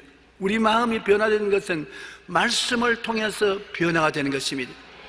말씀을 듣고 읽고 묵상하면 말씀은 살아서 속에 들어가서 운동력을 나타내는 것입니다. 하나님의 말씀은 살았고 운동력이 있어 좌우의 낯선 검보다 예리하여 혼과 영과 및 관절과 골수를 짜게는 것입니다. 그러므로 하나님 말씀을 읽으면 별 도리 없이 마음속에 변화가 다가오고 믿음이 생겨나는 것입니다. 마태복음 4장 4절에 예수님께서 말씀하기를 사람이 떡으로만 살 것이 아니요 하나님의 입으로 나오는 모든 말씀으로 살 것이라고 말씀한 것입니다. 우리가 세상에서 떡을 먹고 사는 것처럼 우리의 영혼은 말씀을 먹음으로 살게 되는 것입니다. 여호수아 1장 8절에 이 율법책을 내 입에서 떠나지 말게 하며 주야로 그것을 묵상하여 그 안에 기록된 대로 다 지켜 행하라. 그리하면 내 길이 평탄하게 될 것이라. 내가 형통하리라. 말씀을 주야로 묵상하고 입으로 시인하라는 것입니다. 그렇게 하면 우리 길이 평탄하게 되고 형통하게 된다는 것입니다. 우리가 할 수 있는 대로 하나님 말씀을 많이 읽고 묵상할 뿐 아니라 말씀을 외우는 것이 굉장히 좋습니다. 앉으나 서나 시간만 있으면 말씀을 외워서 말씀을 통하여 기도하는 것이 굉장히 도움이 되는 것입니다. 저는 항상 여러분께 말씀해 드리거니와 시편 23편을 주야로 외웁니다. 그것이 나의 양식입니다. 하나님은 나의 목자시니 내게 부족함이 없으리로다. 제가 나를 푸른 초장에 누이시며 쉴만한 물가로 인도하시는도다. 내 영혼을 소생시키시고 자기 이름을 위하여 의의 길로 인도하시는도다. 내가 사망의 음침한 골짜기로 다닐지라도 해를 두려워하지 아닌 것은 주께서 나와 함께 하심이라. 주의 지팡이와 막대기가 나를 안위하시나이다. 주께서 내 원수의 목전 앞에 내 상을 베푸시고 기름으로 내 머리에 바르시니 내 잔이 넘치나이다. 나의 평생에 주의 선하심과 인자하심이 정녕 나를 따르니 내가 야훼의 집에 영원히 거하리로다. 이 말씀을 여러분 매일 앉아도 외우고 서도 외우십시오. 그러면 말씀이 속에 들어가서 큰 위로와 평안을 주시는 것입니다. 시편 23편만 외워도 많은 사람이 스트레스에서 해방되고 정신적인 억압에서 자유를 얻고 마음과 육신의 질병에서 고침을 받고 용기와 힘을 얻는 능력을 얻게 되는 것입니다. 왜냐하면 말씀은 살았고 운동력이 있기 때문에 내가 말씀을 마음에 외우고 입으로 시인하면 이것이 우리 마음속에 변화를 가져오는 것입니다. 변화를 가져오는 말씀은 죽은 말씀인 것입니다. 성경은 보통 말씀과 다른 것은 하나님이 말씀하신 것이기 때문에 하나님의 말씀은 살았고 운동력이 있습니다. 하나님의 말씀은 하나님의 생명이 들어있기 때문에 반드시 변화를 가져오는 것입니다. 시편 119편 97절로 99절에 내가 주의 법을 어찌 그리 사랑하는지요 내가 그것을 종일 작은 소리로 읊조리나이다. 주의 계명들이 항상 나와 함께하므로 그것들이 나를 원수보다 지혜롭게 하나이다. 내가 주의 증거들을 늘 읊조림으로 나의 명철함이 나의 모든 스승보다 낫습니다. 우리를 지혜롭게 하고 명철하게 하는 것은 하나님의 말씀을 늘 기억하고 늘 읊조리면 지혜롭게 되고 명철하게 된다는 것입니다. 우리가 어린아이들에게 성경을 읽고 성경을 묵상하고 성경을 입으로 시인하게 만들면 어린아이들이 성경을 통해서 굉장히 지혜롭게 되는 것입니다. 오늘 역사를 통해서 위대한 대통령, 위대한 지도자들은 모두 다 성경을 의지한 사람이었습니다. 성경을 통해서 나라를 다스리고 돌보시는 분이신 것입니다. 하나님의 성경은 여러분에게 놀라운 지혜와 총명과 모략과 재능과 지식을 허락하여 주시는 것입니다. 왜냐하면 하나님의 지혜와 지식과 총명이 그 속에 들어있기 때문인 것입니다. 이러므로 우리는 주의 법을 사랑하고 하루 종일 하나님 말씀을 늘 묵상하는 것이 큰 축복이 되는 것입니다. 말씀 속에는 능력이 있습니다. 프린스턴 신학교의 성서 신학자인 오토 파이퍼 교수가 강의를 하다가 학생들에게 이렇게 말했습니다. 종교 개혁을 일으킨 사람이 누굽니까? 학생들이 다 예, 마르틴 루터입니다. 아닙니다. 마르틴 루터가 종교 개혁을 일으키지 않았습니다. 학생들이 깜짝 놀랐습니다. 이 선생님이 이단이 된가 보다. 역사를 거꾸로 바꾸려고 한다. 그러나 그 선생님은 말하기를 마르틴 루터가 종교 개혁을 한 것이 아니라 마르틴 루터가 갈라디아서를 읽다가 말씀에 감동이 되어 믿음으로 구원받는다는 말씀이 루터의 마음속에 들어와서 폭발을 일으켜서 변화를 받아 그는 도저히 이 말씀을 전하지 않고는 견딜 수 없는 마음의 충격을 받았다는 것입니다. 그래서 그런 종교개혁을 일으켰다는 것입니다. 말씀을 통해 깨달은 진리의 생명력이 마르틴 루터를 사로잡아 마침내 종교개혁을 이루었다는 것입니다. 말씀은 영적인 양식이 될 뿐 아니라 말씀을 읽고 듣고 묵상하면 마음이 하나님의 능력으로 충만하게 되어 새롭게 창조되며 변화시키게 된 능력이 있는 것입니다. 말씀을 우리가 가르치고 배우고 묵상하면 변화가 되는 것이 중요한 것입니다. 우리 크리스찬들이 변화를 받지 않으면 크리스찬이라고 할 수 없습니다. 형식과 의식을 따라서 살면 자라지 않습니다. 마음이 변화가 되어 영광에서 영광으로 자라야 되는 것입니다. 승리에서 승리로 자라고 믿음에서 믿음으로 용기에서 용기로 성장해야 되는 것입니다. 말씀이 우리가 자라는 방향을 인도하고 변화를 이끌어주는 것입니다.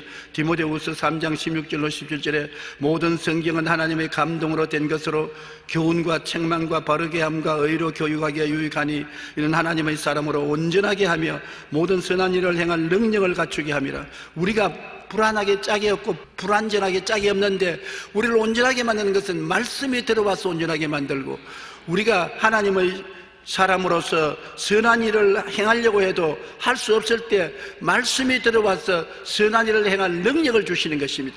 힘이 있어지는 것입니다. 우리가 운동을 하면 몸에 근력이 생겨나서 힘이 생기는 것입니다. 그러므로 끊임없이 우리는 체력에 운동을 해서 연단을 해서 몸에 저항력을 길러야 되는 것처럼 말씀이 들어오면 몸에 신앙의 근력이 생겨서 힘이 생기고 저항력이 생겨서 능력이 있게 되는 것입니다. 그러므로 성경은 말씀하기를 너희가 거듭난 것은 썩어질 씨로 된 것이 아니요 썩지 아니할 씨로 된 것이니 살아있고 항상 있는 하나님의 말씀으로 되었느니라. 세상 씨앗은 땅에 심으면 썩어지지만은 말씀은 마음속에 들어와서 항상 살아있고 하나님께 능력을 주는 말씀으로서 역사하신다는 것입니다. 둘째로 인격적인 신앙인이 되겠다는 결심과 목표가 뚜렷해야 되는 것입니다. 우리가 예수 믿고 난 다음에 나는 그냥 예수만 믿고 형식적으로 의식적으로 살아갈 뿐 아니라 변화되어야 되겠다. 나는 신앙적으로 인격을 얻어야 되겠다. 우리가 태어날 때는 품성을 그대로 가지고 태어납니다. 성격이 급한 사람, 느린 사람, 또 마음이 좁은 사람, 넓은 사람, 태어날 때부터 그런 품성을 가지고 태어납니다만 신앙이 인격이 자라고 그리스도를 닮아 변화받고 사랑과 희락과 화평과 오래 참음과 자비와 양성과 충성과 온유와 절제와 같은 인격을 얻게 되는 것은 노력해야 되는 것입니다. 이는 가만히 있어야 되는 것이 아닙니다. 태어날 때 받은 품성은 부모로부터 유전을 받아 태어나지만은 신앙적인 인격, 캐릭터는 노력하고 애써야만 되는 것입니다. 믿고 난 이후에 인격적 성장에 무관심한 사람도 있고 세속적인 신앙에 취해 있는 사람도 있습니다. 마태복음 6장 24절에 한 사람이 두 주인을 섬기지 못할 것이니 혹 이를 미워하고 저를 사랑하거나 혹 이를 중히 여기고 저를 경히 여김이라. 너희가 하나님과 재물을 겸하여 섬기지 못하느니라. 우리가 예수를 믿는다는 것은 우리 마음속에 영원한 주인을 모신 것입니다.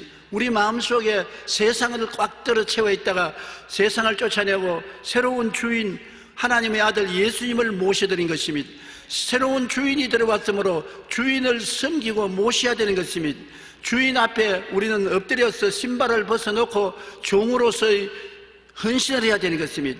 그런데 예수를 믿고 난 다음에 주인을 한쪽 구석에 물어놓고 여전히 세상이 꽉 들어차서 육신의 정욕과 안목의 정욕과 이생의 자랑을 따라 살고 세상의 쾌락에 젖어서 산다면 이러한 사람은 형식적인 신앙을 얻었지 성장하지 못한 무심한 사람인 것입니다. 디모데후서 3장 4절로 5절에 배신하며 조급하며 자만하며 쾌락을 사랑하기를 하나님 사랑하는 것보다 더하며 경건의 모양은 있으나 경건의 능력은 부인하는 자니 이런 자들에게서 돌아서라. 예수 믿는다고 하면서 믿을 수가 없어요. 서로 배신하고 조급하고 자만하고 쾌락을 사랑하기를 하나님 사랑하는 것보다 더하고 경건의 모양은 와서 교회에 와서 예배도 드리고 찬송도 하고 기도도 하고 밖으로 볼 때는 참 예수 잘 믿는 같이 보이나 그러나 실제 생활은 그와 정반대의 생활을 하는 이러한 위선자에게서 돌아서라고 말하고 있는 것입니다. 마태복음 23장 25절로 28절에 예수님께서 외식하는 서기관과 바리새인들에게 큰 경고를 하셨습니다. 너희들은 대접의 겉은 깨끗하되 그 안에는 탐욕과 방탕으로 가득하다. 그릇은 겉만 깨끗하지 속은 더러운 것으로 꽉 들어차 있다. 눈먼 바리새인이여 너희는 먼저 안을 깨끗이 하라. 그리하면 겉도 깨끗하리라. 화 있을진저 외식하는 서기관들과 바리새인이여 회칠한 무덤 같으니 겉으로는 무덤을 아름답게 회칠을 해놓아서 야, 그 무덤 참 그 곱다 아름답다. 파헤쳐 보면 뼈가 남아있고 썩은 살점이 있고 냄새가 나고 더러운 것이 가득한 것입니다. 신앙도 그와 같은 것입니다. 겉으로는 훌륭하게 보여도 속은 썩어 빠졌다는 것입니다. 이러한 것이 옛날에 바리새 교인과 사두개 교인의 생활이었는데 우리도 그러같이 외식하는 신자가 되어서는 안 된다고 경고하고 있는 것입니다. 인격적인 성장을 뚜렷이 원하지 않고 평범한 신앙생활을 하지 말아야 되는 것입니다. 구원받았으면 나는 성장해야 되겠다. 인격자가 돼야 되겠다. 예수 그리스도의 영광을 나타내야 되겠다.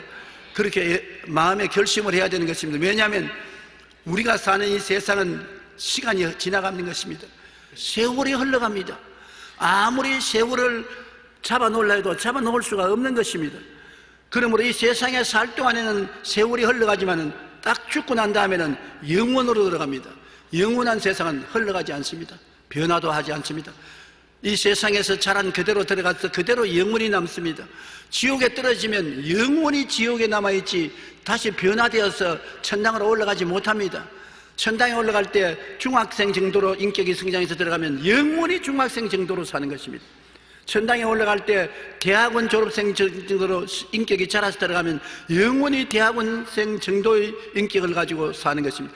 그것이 뭐냐? 그릇이 적으면 은혜와 축복도 적고 그릇이 크면 큰 축복을 받는데 천국에 들어가서도 똑같이 살 것으로 생각하지 마십시오. 이 세상에서 자란 분량대로 하늘나라에서 영광을 누리게 되는 것입니다. 적게 자란 자는 적게, 크게 자란 자는 크게 누리게 되는 것입니다. 그렇기 때문에 주님께서는 어찌하든지 여러분이 그리스도를 닮은 인격을 충만히 성장시켜서 예수님처럼 되라는 것입니다. 예수님처럼 하나님의 영광을 누릴 수 있게 되기를 바라는 것입니다. 아이고 나는 뭐 턱걸이에서 천왕만 올라가면 되겠다 뭐 그러면 할 수 없지요. 턱걸이로 올라가면 늘 하늘에 올라가서도 턱걸이로 살게 될 것입니다. 그러나 여러분 영광으로 충만해서 올라가면 영원히 영광스러운 신앙생활 속에 살게 되는 것입니다. 에베소서 5장 8절로 10절에 너희가 전에는 어두움이더니 이제는 주 안에서 빛이라 빛의 자녀처럼 행하라. 여러분은 빛입니다. 옛날에는 마귀에 속한 어두움이더니 이제는 빛입니다. 한번 따라 말씀하시죠. 나는 예수님 안에서 어두움이 지나가고 빛의 자녀가 되었다. 그러므로 빛의 열매가 맺어지는데 빛의 열매는 착함과 의로움과 진실함이 있는 것입니다. 여러분, 사람이 마음이 착해지고 의로워지고 진실해지는 것은 빛이면 그 열매로서 나타나게 되는 것입니다. 골로새 3장 1절로 2절에 그러므로 너희가 그리스도와 함께 다시 살리심을 받았으면 위의 것을 찾아라. 거기는 그리스도께서 하나님 우편에 앉아 계시느니라. 위의 것을 생각하고 땅의 것을 생각하지 말라. 우리는 이 세상에 살면서 땅만 보고 살 수도 있고 위를 보고 살 수도 있는 것입니다. 땅만 보고 사는 사람은 구원받지 못한 육신에 속한 사람인 것입니다. 육신의 정욕, 암흑의 정욕, 이생의 자랑을 쫓아 소돔 고모라에 사는 사람들처럼 땅만 보고 살다가 나중에 멸망하는 것입니다.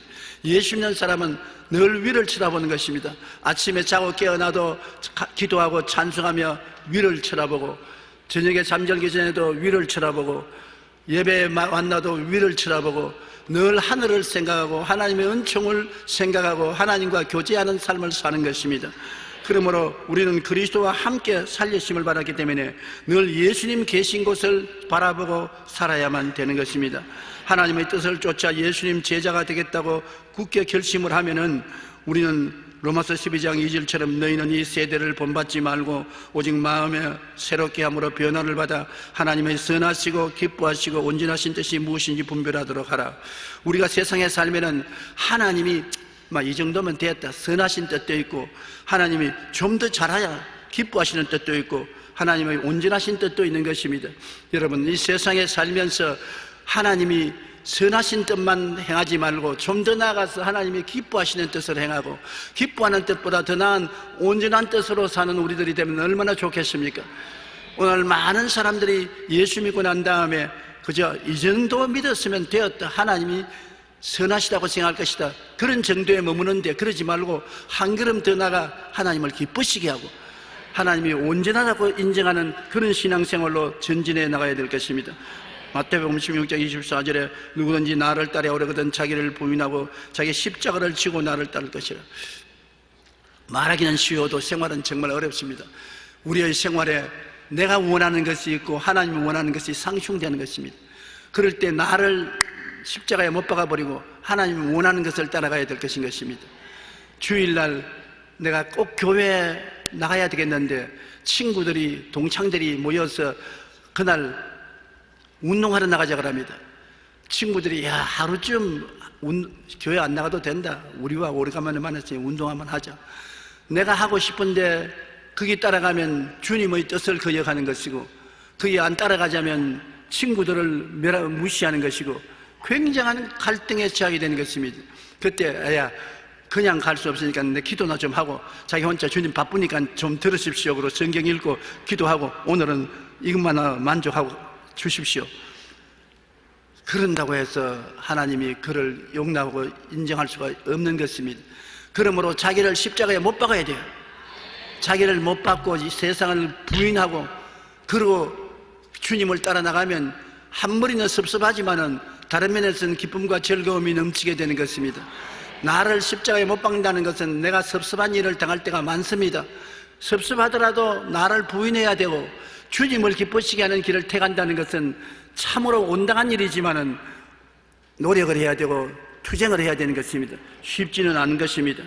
우리가 주님을 따라가면 열매를 맺고 하나님께서 영광을 드리고 주님의 참 제자가 될 수 있는 것입니다.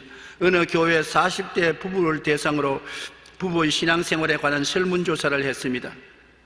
문항 중에 남편이나 아내의 신앙에 대한 평가를 하라고 했는데 152명이 대답을 했는데 그 가운데 배우자의 신앙이 성숙한 편이라고 응답한 사람은 135명 중에 4명밖에 없었습니다. 부족하지만 노력하는 편이라고 응답한 사람은 24명이었습니다. 부족하면서도 노력도 하지 않는다 응답한 사람은 거의 대부분으로 124명이었습니다. 부부가 서로 볼 때 서로 형식적인 신앙을 하고 있다는 거 표현한 것이 124명입니다. 많은 사람이 신앙생활은 형식적으로 하거나 자기 뜻대로 하는 경우가 많습니다. 예수를 믿고 난 이후라도 인격적 성장에는 무관심합니다. 내가 뭐 인격적으로 잘하겠느냐? 예수 믿은 것만 해도 충분하다. 그렇게 해서 자기 마음대로 살고 무관심하게 사는 사람들이 많습니다.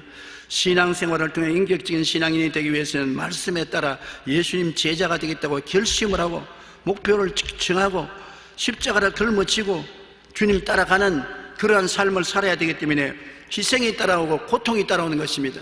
잘하는데 고통이 안 따라올 수가 없어요.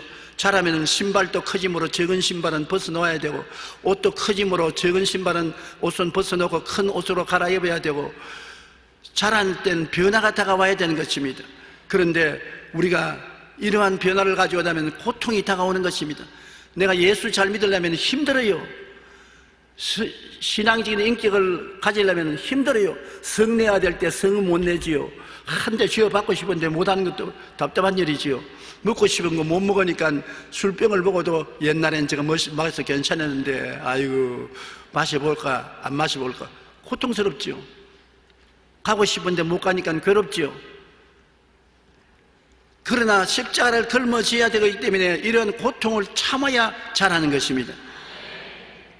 그럼 내가 참을 수가 없는데요. 난 내 힘으로 도저히 안 되는데요. 그래서 성령님의 도우심이 필요한 것입니다.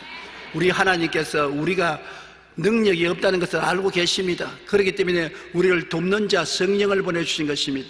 성령을 다른 보혜사라고 말하는 것입니다. 다른 보혜사는 예수님과 꼭 같으나 다른 분을 말하는데, 보혜사는 하나님께서 보내심을 받아 우리를 돕기 위해서 항상 우리와 같이 계신 분을 말하는 것입니다. 우리와 같이 계셔. 지금 이 자리에 성령이 여러분과 같이 계시는 것입니다. 따라 말씀해서 보혜사는 나를 돕기 위해서 하나님께로부터 보내심을 받아 항상 같이 계신 분이다. 그러므로 이 자리에 항상 같이 계셔요. 하나님 말씀이 그렇게 우리에게 보증을 하셨습니다. 또 그리스도께서 너희 안에 계시면 몸은 죄로 인하여 죽은 것이나 영은 의로 말미암아 살아있는 것이라. 예수를 죽은 자 가운데서 살리시니 영이 너희 안에 거하시면 그리스도 예수를 죽은 자 가운데서 살리시니가 너희 안에 계시는 그 영으로 말미암아 너희 죽을 몸도 살리시리라.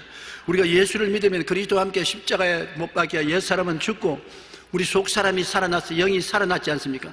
그러면 살아나면 하나님의 성령이 우리 몸속에 와서 거하시면 성령이 우리 영혼만 도와주는 것이 아니라 죽을 육체도 치료하여 도와주신다. 나는 그런 것을 종종 체험합니다.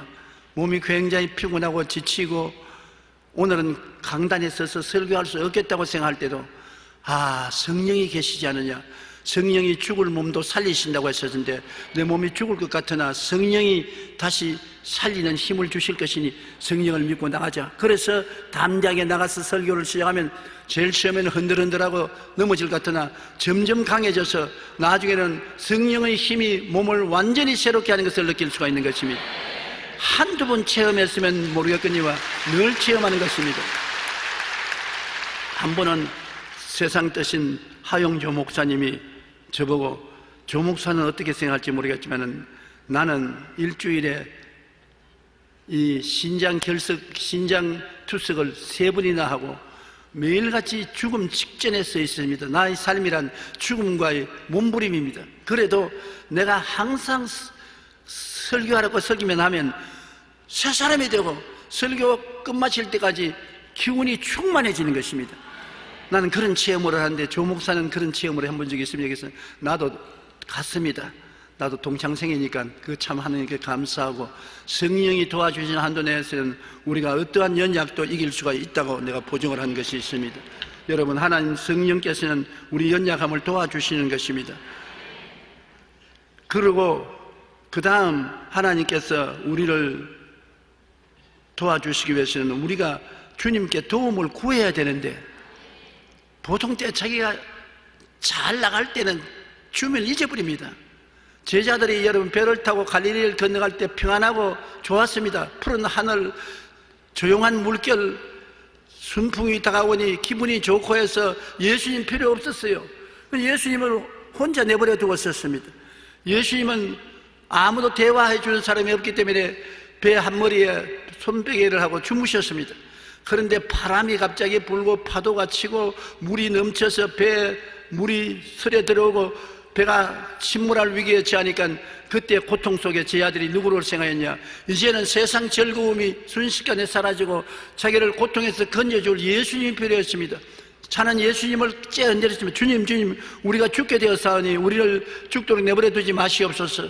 주님께서 일어나서 바람과 파도를 꾸짖으시니 즉시로 조용해졌습니다. 그때 예수님께서 너희 믿음이 어디 있냐고 꾸짖으신 것은 우리가 좋을 때는 우리 믿음이 세상에 있지요. 주님을 찾지 않습니다. 고통이 있어야 주님을 찾습니다. 그렇기 때문에 예수 믿는 우리들이 자라게 하기 위해서는 주님께서 사망의 엄침한 골짜기로 지나게 만들어주는 것입니다. 좋을 때는 예수님을 찾지 않는데 사망의 엄침한 골짜기를 찾으면 주님이 같이 계신가 찾기 시작하는 것입니다. 주님이 있어야 살아날 것이니까. 물에 빠진 사람은 뭐라도 잡지요? 지푸라기라도 잡습니다. 그러니까 내가 고난당할 때 예수님을 찾지 않을 수가 없습니다. 주여, 내가 주님을 구하니 나를 살려주십시오. 그리고 맹세도 많이 합니다. 살리만 주면 이제 주일 열심히 지키겠습니다. 11조 꼭 내겠습니다. 전도 열심히 하겠습니다. 변화받겠습니다. 나중에 지키지도 못할 일을 맹세를 수두룩히 하지요. 그러나 고통을 당해야 자기 연약함을 깨닫게 되는 것입니다. 연약할 때 주님께 의지하면 주님의 은혜가 우리를 점령할 수 있는 것입니다. 우리가 스스로 강해서 주님께 의지하지 않냐고 주님을 뿌리치면 주님이 어찌할 도리가 없어요. 제가 늘 D.L. 무디 목사님과 그 딸의 이야기를 하는데 D.L. 무디 목사님이 그 딸을 데리고 얼음판을 지나갈 때 그 딸이 아버지 손 놔. 나 손 잡지 마. 나도 걸어갈 수 있어. 아버지가 위험한데 잡지 마. 그러다가 미끄러져서 엉덩방아를 쾅 찍었습니다. 그러자 우니까 아버지가 손을 탁 잡았습니다. 그래가 가다가 미끄러지면 아버지 손에 달랑 달립니다. 그가 미끄러져서 엉덩방아를 찍었기 때문에 아버지 손을 잡는 것입니다. 안 그러면 아버지 손을 잡지 않아요. 여러분도 엉덩방아를 찍어야 예수님의 손을 잡습니다. 고통스러워야 예수님의 손을 잡습니다.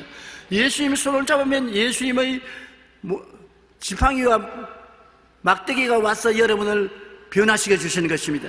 예수님의 지팡이는 예수님의 지혜와 총명과 모략과 재능과 지식이 체험되게 만들어주시고 막대기는 예수님의 권세와 능력을 체험하게 해주는 것입니다. 예수님의 지혜와 총명과 모략과 재능과 예수님의 권세와 능력을 체험해서 변화되는 것입니다. 인격이 변화돼요.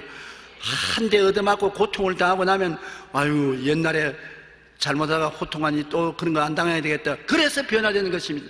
사람은 자기가 고통당한 만큼 변화되는 것입니다. 고통당하지 않고 변화된 사람은 없습니다. 여러분 인생에 아무런 고통 없이 편안하고 안락한 중에서 예수 믿는 사람 몇 사람이 있습니까? 여러분 누구든지 손가락 밑에 바늘이 들어가도 가시가 들어가도 아팠으니까 예수 믿고 나왔지 모든 것이 편하고 좋았으면 안 믿을 사람 많습니다. 그러므로 고통이 반드시 나쁜 것은 아닌 것입니다. 우리를 믿고 변화시키는 데는 고통이 필요한데 하나님이 감당할 만치만 고통을 주시는 것입니다. 초등학교 고통밖에 못 받을 것 같으면 초등학교 정도밖에 안 주시는 것입니다. 중등만은 하면 중등, 고등학교 정도 되면 고등 대학이면 대학 같은 고통을 당할수록 많이 깨어지고 그릇이 커지고 인격이 성장하게 되는 것입니다. 그러나 감당치 못할 것은 안 하는 것입니다. 그렇기 때문에 하나님은 여러분의 협조가 필요한 것입니다. 고린도후서 12장 9절 50절에 나 여러 연약한 것들에 대하여 자랑하리니 이는 그리스도의 능력이 내게 머물게 하려 함이라. 이는 내가 약할 그때에 강함이라. 내가 약할 때 주님이 강하게 임하시는 것입니다. 약할 때 주님이 능력이 임하여서 나를 붙들어 주는 것입니다. 그러므로 약한다는 것은 내가 시험과 환난을 당하고 고난을 지날 때 약해지는 것입니다. 로마서 8장 26절로 27절에 성령도 우리 연약함을 도우시나니 우리가 마땅히 기도할 바를 알지 못하나 오직 성령이 말할 수 없는 탄식으로 우리를 위하여 친히 간구하시느니라. 마음을 살피신 이가 성령의 생각을 하시나니 이는 성령이 하나님의 뜻대로 성도를 위하여 간구하심이라. 보십시오. 성령이 우리와 같이 계셔서 우리가 약해서 흔들거릴 때 우리를 붙잡아 주시고 우리를 통해서 대신 기도해 주시는 것입니다. 방언기도요. 방언기도는 성령이 우리를 위해서 대신 기도해 주시는 것입니다. 하나님이 성령의 기도를 들으시고 우리를 도와주시는 것입니다. 우리 힘으로 못하니까 하나님 성령이 와서 우리를 성령의 기도까지도 도와주시게 되는 것입니다. 그래서 우리를 자라게 만들어 주시는 것입니다. 우리는 성령이 와서 계심으로 성령과 인격적인 교통을 해야 되는 것입니다. 요한복음 14장 16절로 18절 내가 아버지께 구하겠으니 그가 또 다른 보혜사를 너에게 주사 영원토록 너희와 함께 있게 하시리니 그는 진리의 영이라 그는 너와 함께 그하심이요 또 너희 속에 계시겠느니라 내가 너희를 고아와 같이 버려두지 아니하고 너희에게로 오리라. 주님께서는 떠나가실 때 우리에게 주님과 꼭 같은 다른 보혜사를 보내주시기도 했는데 보혜사 성령은 예수님과 꼭 같은 하나님으로서 성령이 우리 속에 와서 계시는 것입니다. 그런데 성령은 인격자이기 때문에 교통을 해야 되는 것입니다. 여러분, 결혼할 때 결혼식만 하면 부부가 되었다고 생각하면 안 되는 것입니다. 법적으로 부부가 되었지요. 그런데 그 다음부터 대화가 있어야 부부가 되는 것입니다. 아침 먹고 점심 먹고 저녁 먹고 같이 살면서 좋은 일과 슬픈 일을 같이 나누고 이야기하며 앞에서 끌어지고 뒤에서 밀며 생활을 하나로 살아가는 대화가 있어야 부부가 되지 그냥 결혼했다고 부부가 되는 것은 아닌 것입니다. 대화를 한다는 것은 여러분 관심을 기울여야 되는 것입니다. 남편도 아내하고 대화를 하려면 관심을 기울여야 돼요. 그냥 직장에 와서 우통 벗어놓고 밥 먹고 난 다음 자고 그 다음 아침에 일어나서 아침밥 먹고 그냥 간다 그럼 가고 그렇게 하면 그 부부가 올바른 가정생활이 될 것이냐? 안 되는 것입니다. 부인도 남편과 대화를 하지 않고 아침밥만 먹으면 빨리 청소해 놓고 난 다음에 자기 친구들과 놀러 가고 모임에 가고 혹은 직장에 나가버리고 늦게 들어와서 저녁에 남편은 밖에서 먹고 오시오 나는 오늘 바빠서 못 들어옵니다. 그와 같이 하면 대화가 안 되기 때문에 깨어집니다. 오늘날 많은 가정이 깨어지는 이유는 대화가 없습니다. 남편도 아내를 모르고 아내도 남편을 모르고 좋은 일도 나누지 못하고 슬픈 일도 함께 길머지지 못합니다. 대화가 안 되니까 그저 동거인으로 있다가 헤어지고 마는 것입니다. 만날 때도 별 볼일 없이 만났겠지만 헤어질 때도 슬픔도 없이 헤어지는 것입니다. 동거인으로 있다가 빠이빠이 하면 그뿐인 것입니다. 오늘날 성령을 그와 같이 모시고 있으면 안 됩니다. 예수 믿고 성령이 우리와 은혜 들어와 계시면 그저 계시는가 보다 그러고 나는 내 마음대로 생활하는 것입니다. 관심이 없습니다. 관심이 없으면 사랑이 없는 것입니다. 사랑은 관심을 기울이는 것입니다. 성령이 계신 것을 관심을 기울이면 성령님을 인정하고 환영하고 모시드리고 감사하고 의지해야 되는 것입니다. 성령은 여러분에게 깊은 관심을 가지고 여러분을 도와주기를 원하시는 것입니다. 성령님은 여러분에게 지혜와 총명과 모략과 재능과 지식을 주시고 능력을 주시기를 원하시는 것입니다. 여러분을 위해서 기도해 주시기를 원하고 힘을 주시기 원하시고 기름 부어 주시기를 원하시는 것입니다. 그런데 여러분이 관심을 기울이지 아니하면 성령께서 외롭게 혼자서 어떻게 대화를 합니까? 혼자서 대화가 안 되는 것입니다. 성령도 우리 연약함을 도와주시기 원하시지만은 보혜사 성령이 우리와 함께 거하시고 속에 계심으로 우리가 대화를 해야 되는 것입니다. 나는 성령 받고 방언 말했으니 그로서 다 되었습니다. 그거 아닙니다. 제가 50년 목회 동안에 세계 다니면서 가장 깨우치기를 원하시는 것은 성령님이 살아계신 인격자이므로 인격자로 되어와라. 내가 여러분 집에 왔는데 자로라고 환영도 하지 아니하고 있을 곳으로 안내도 안 해주고 그냥 팽개쳐버리면 당신 집에서 나가지 집에 있겠는가? 푸대접 하는데 왜 있겠는가? 성령이 모든 사람 속에 슬퍼하는 것은 푸대접을 한다. 인정도 아니하고 환정도 아니하고 모시드리지 아니하면 어떻게 역사하느냐? 오늘 저는 여러분 앞에 섰지만 담대하게 말할 수 있는 것은 성령이 저희 속에 충만합니다. 제 입술을 잡고 있는 것을 내가 지금 느끼고 있는 것입니다. 왜냐? 저는 성령님을 인정하고 환영하고 모시드리고 의지하기 때문인 것입니다. 이 강단에 일어서기 전에 성령님 함께 갑시다. 성령님 인정합니다. 환영합니다. 모시드립니다. 나는 성령께 의지합니다. 함께 나가십시다. Dear Holy Spirit, let's go. Let's go together. 함께 갑시다. 한번 따라 말씀하십시오. 성령님, 함께 갑시다. 시장도 함께 가고 학교도 함께 가고 사업도 함께 하고 염려도 함께 하고 성령님 함께 도와주시옵소서. 기도도 혼자 하지 마십시오. 성령의 기름 부으심이 필요하지 않습니까? 성령님 기도하오니 기름 부어 주시겠어. 성령님이 기도의 능력을 주시옵소서. 우리의 모든 생활에 성령님은 돕기 위해서 와 계신 것입니다. 성령님의 도움을 받지 않으면 여러분 손해입니다. 성령님은 아무것도 안 하기 위해서 와 있지 않습니다. 돕기 위해서입니다. 그런데 성령님이 도우시면 몸이 쩌릿쩌릿하든지 몸이 흔들리든지 떨리든지 해야지죠. 대개 주님이 몸을 떨리게 하든지 쩌릿쩌릿하게 하는 사람은 아주 신앙이 어린 사람이 그렇게 하지, 성장한 사람은 그렇게 하지 않습니다. 아무 소리도 없고 느낌도 없고 아무 일도 안 한 것 같지만은 성령님은 여러분 믿음을 통해서 역사하는 것입니다. 여러분과 아는 듯 모르는 듯 여러분 가운데 역사하는 것입니다. 오늘 공기가 있지 않습니까? 공기가 여러분 꼭 바람이 되어야 있는 것이 아닙니다. 공기가 있는 것 느끼지 않아도 항상 공기가 있기 때문에 숨쉬고 살지 않습니까? 폭풍우가 되어서 불어오고 나무가 뽑히고 집이 날아가고 그렇게 해야 바람이 있는 것이 아닙니다. 그건 특수한 때고 조용하고 소리도 없이 느끼지 못해도 공기가 있어서 숨쉬고 사는 것처럼 성령님은 지금 여러분과 잠잠히 계신 것입니다. 고요하게 계신 것입니다. 그러나 성령은 여러분과 함께 계십니다. 도움을 청하십시오. 도와주십니다. 안 믿는 사람은 성령이 안 계시지만 여러분 성령이 계시기 때문에 성령으로 말미암아 초인적인 삶을 살 수 있는 것입니다. 보통 사람보다 훨씬 다른 능력 있는 삶을 살아갈 수가 있는 것입니다.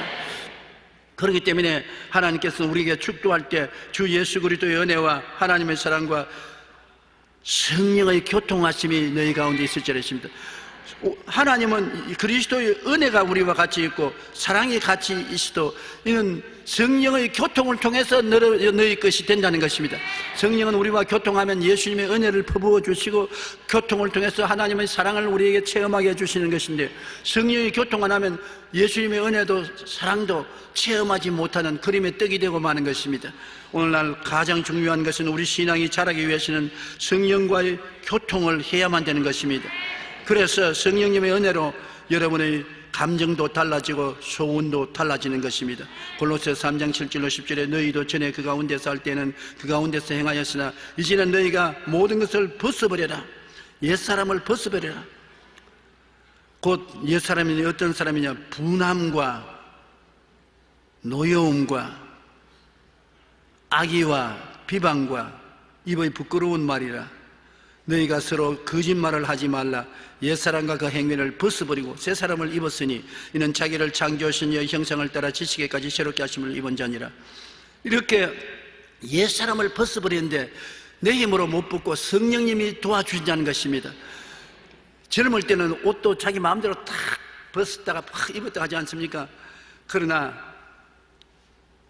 나이를 먹으면 돕는 자가 필요해요. 옛날에 윤치영 씨가 나이 많으시면서 골프장에 운동하러 나와서 혼자서 운동을 하는데 제가 친해서 저하고 늘 이야기했습니다. 우리 한국의 저명한 지도자 아닙니까? 그가 하는 말이 조 목사 내가 고백을 하는데 마누라 있을 때는 필요한 줄 몰랐는데 없고 나니까 너무나 필요해. 뭐가 필요하니까 내 혼자 양말을 신을 수가 없어.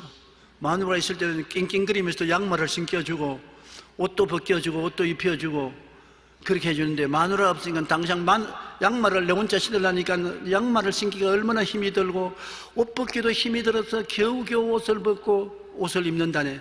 그러므로 마누라 있을 때 중요한 걸 알아라. 죽고 나면 나처럼 후회하지 말고 그렇게 말하더라고요. 성령도 여러분 우리에게 옛사람을 벗었는데 여러분 힘으로 못 벗어요. 여러분 힘으로 분한데 사귈 수가 없고 성인하는데 잠재울 수 없고 악의와 비방과 입에 부끄러운 말이 나오는데 어찌할 도리가 없는데 성령이 도와주시라고 부탁하면 성령이 와서 벗겨주는 것입니다. 성령이 우리 분함도 가라앉혀 주시고 노여움과 악의와 비방과 입술에 부끄러운 말도 제하여 주시고 거짓말도 제하여 주시고 옛사람과 그 행위를 벗어버리게 도와주시는 것입니다. 그러므로 여러분 성령으로 말미암아 여러분의 감정과 소원과 생활이 달라져야만 되는 것입니다. 내 힘으로 안 되니까 여러분 성령의 도우심을 간구하십시오. 마지막으로 우리가 세상의 언어와 천국 언어가 있다는 것을 알아야 되는 것입니다.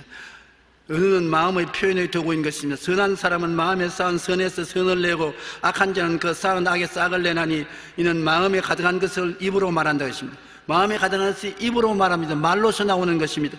세상 언어는 세상의 길, 천국 언어는 천국 문화의 가슴을 안고 있는 것을 밖으로 나오는 것입니다. 온순한 혀는 곧 생명나무이지만 패역한 혀는 마음을 상하게 한다고 말하는 것입니다.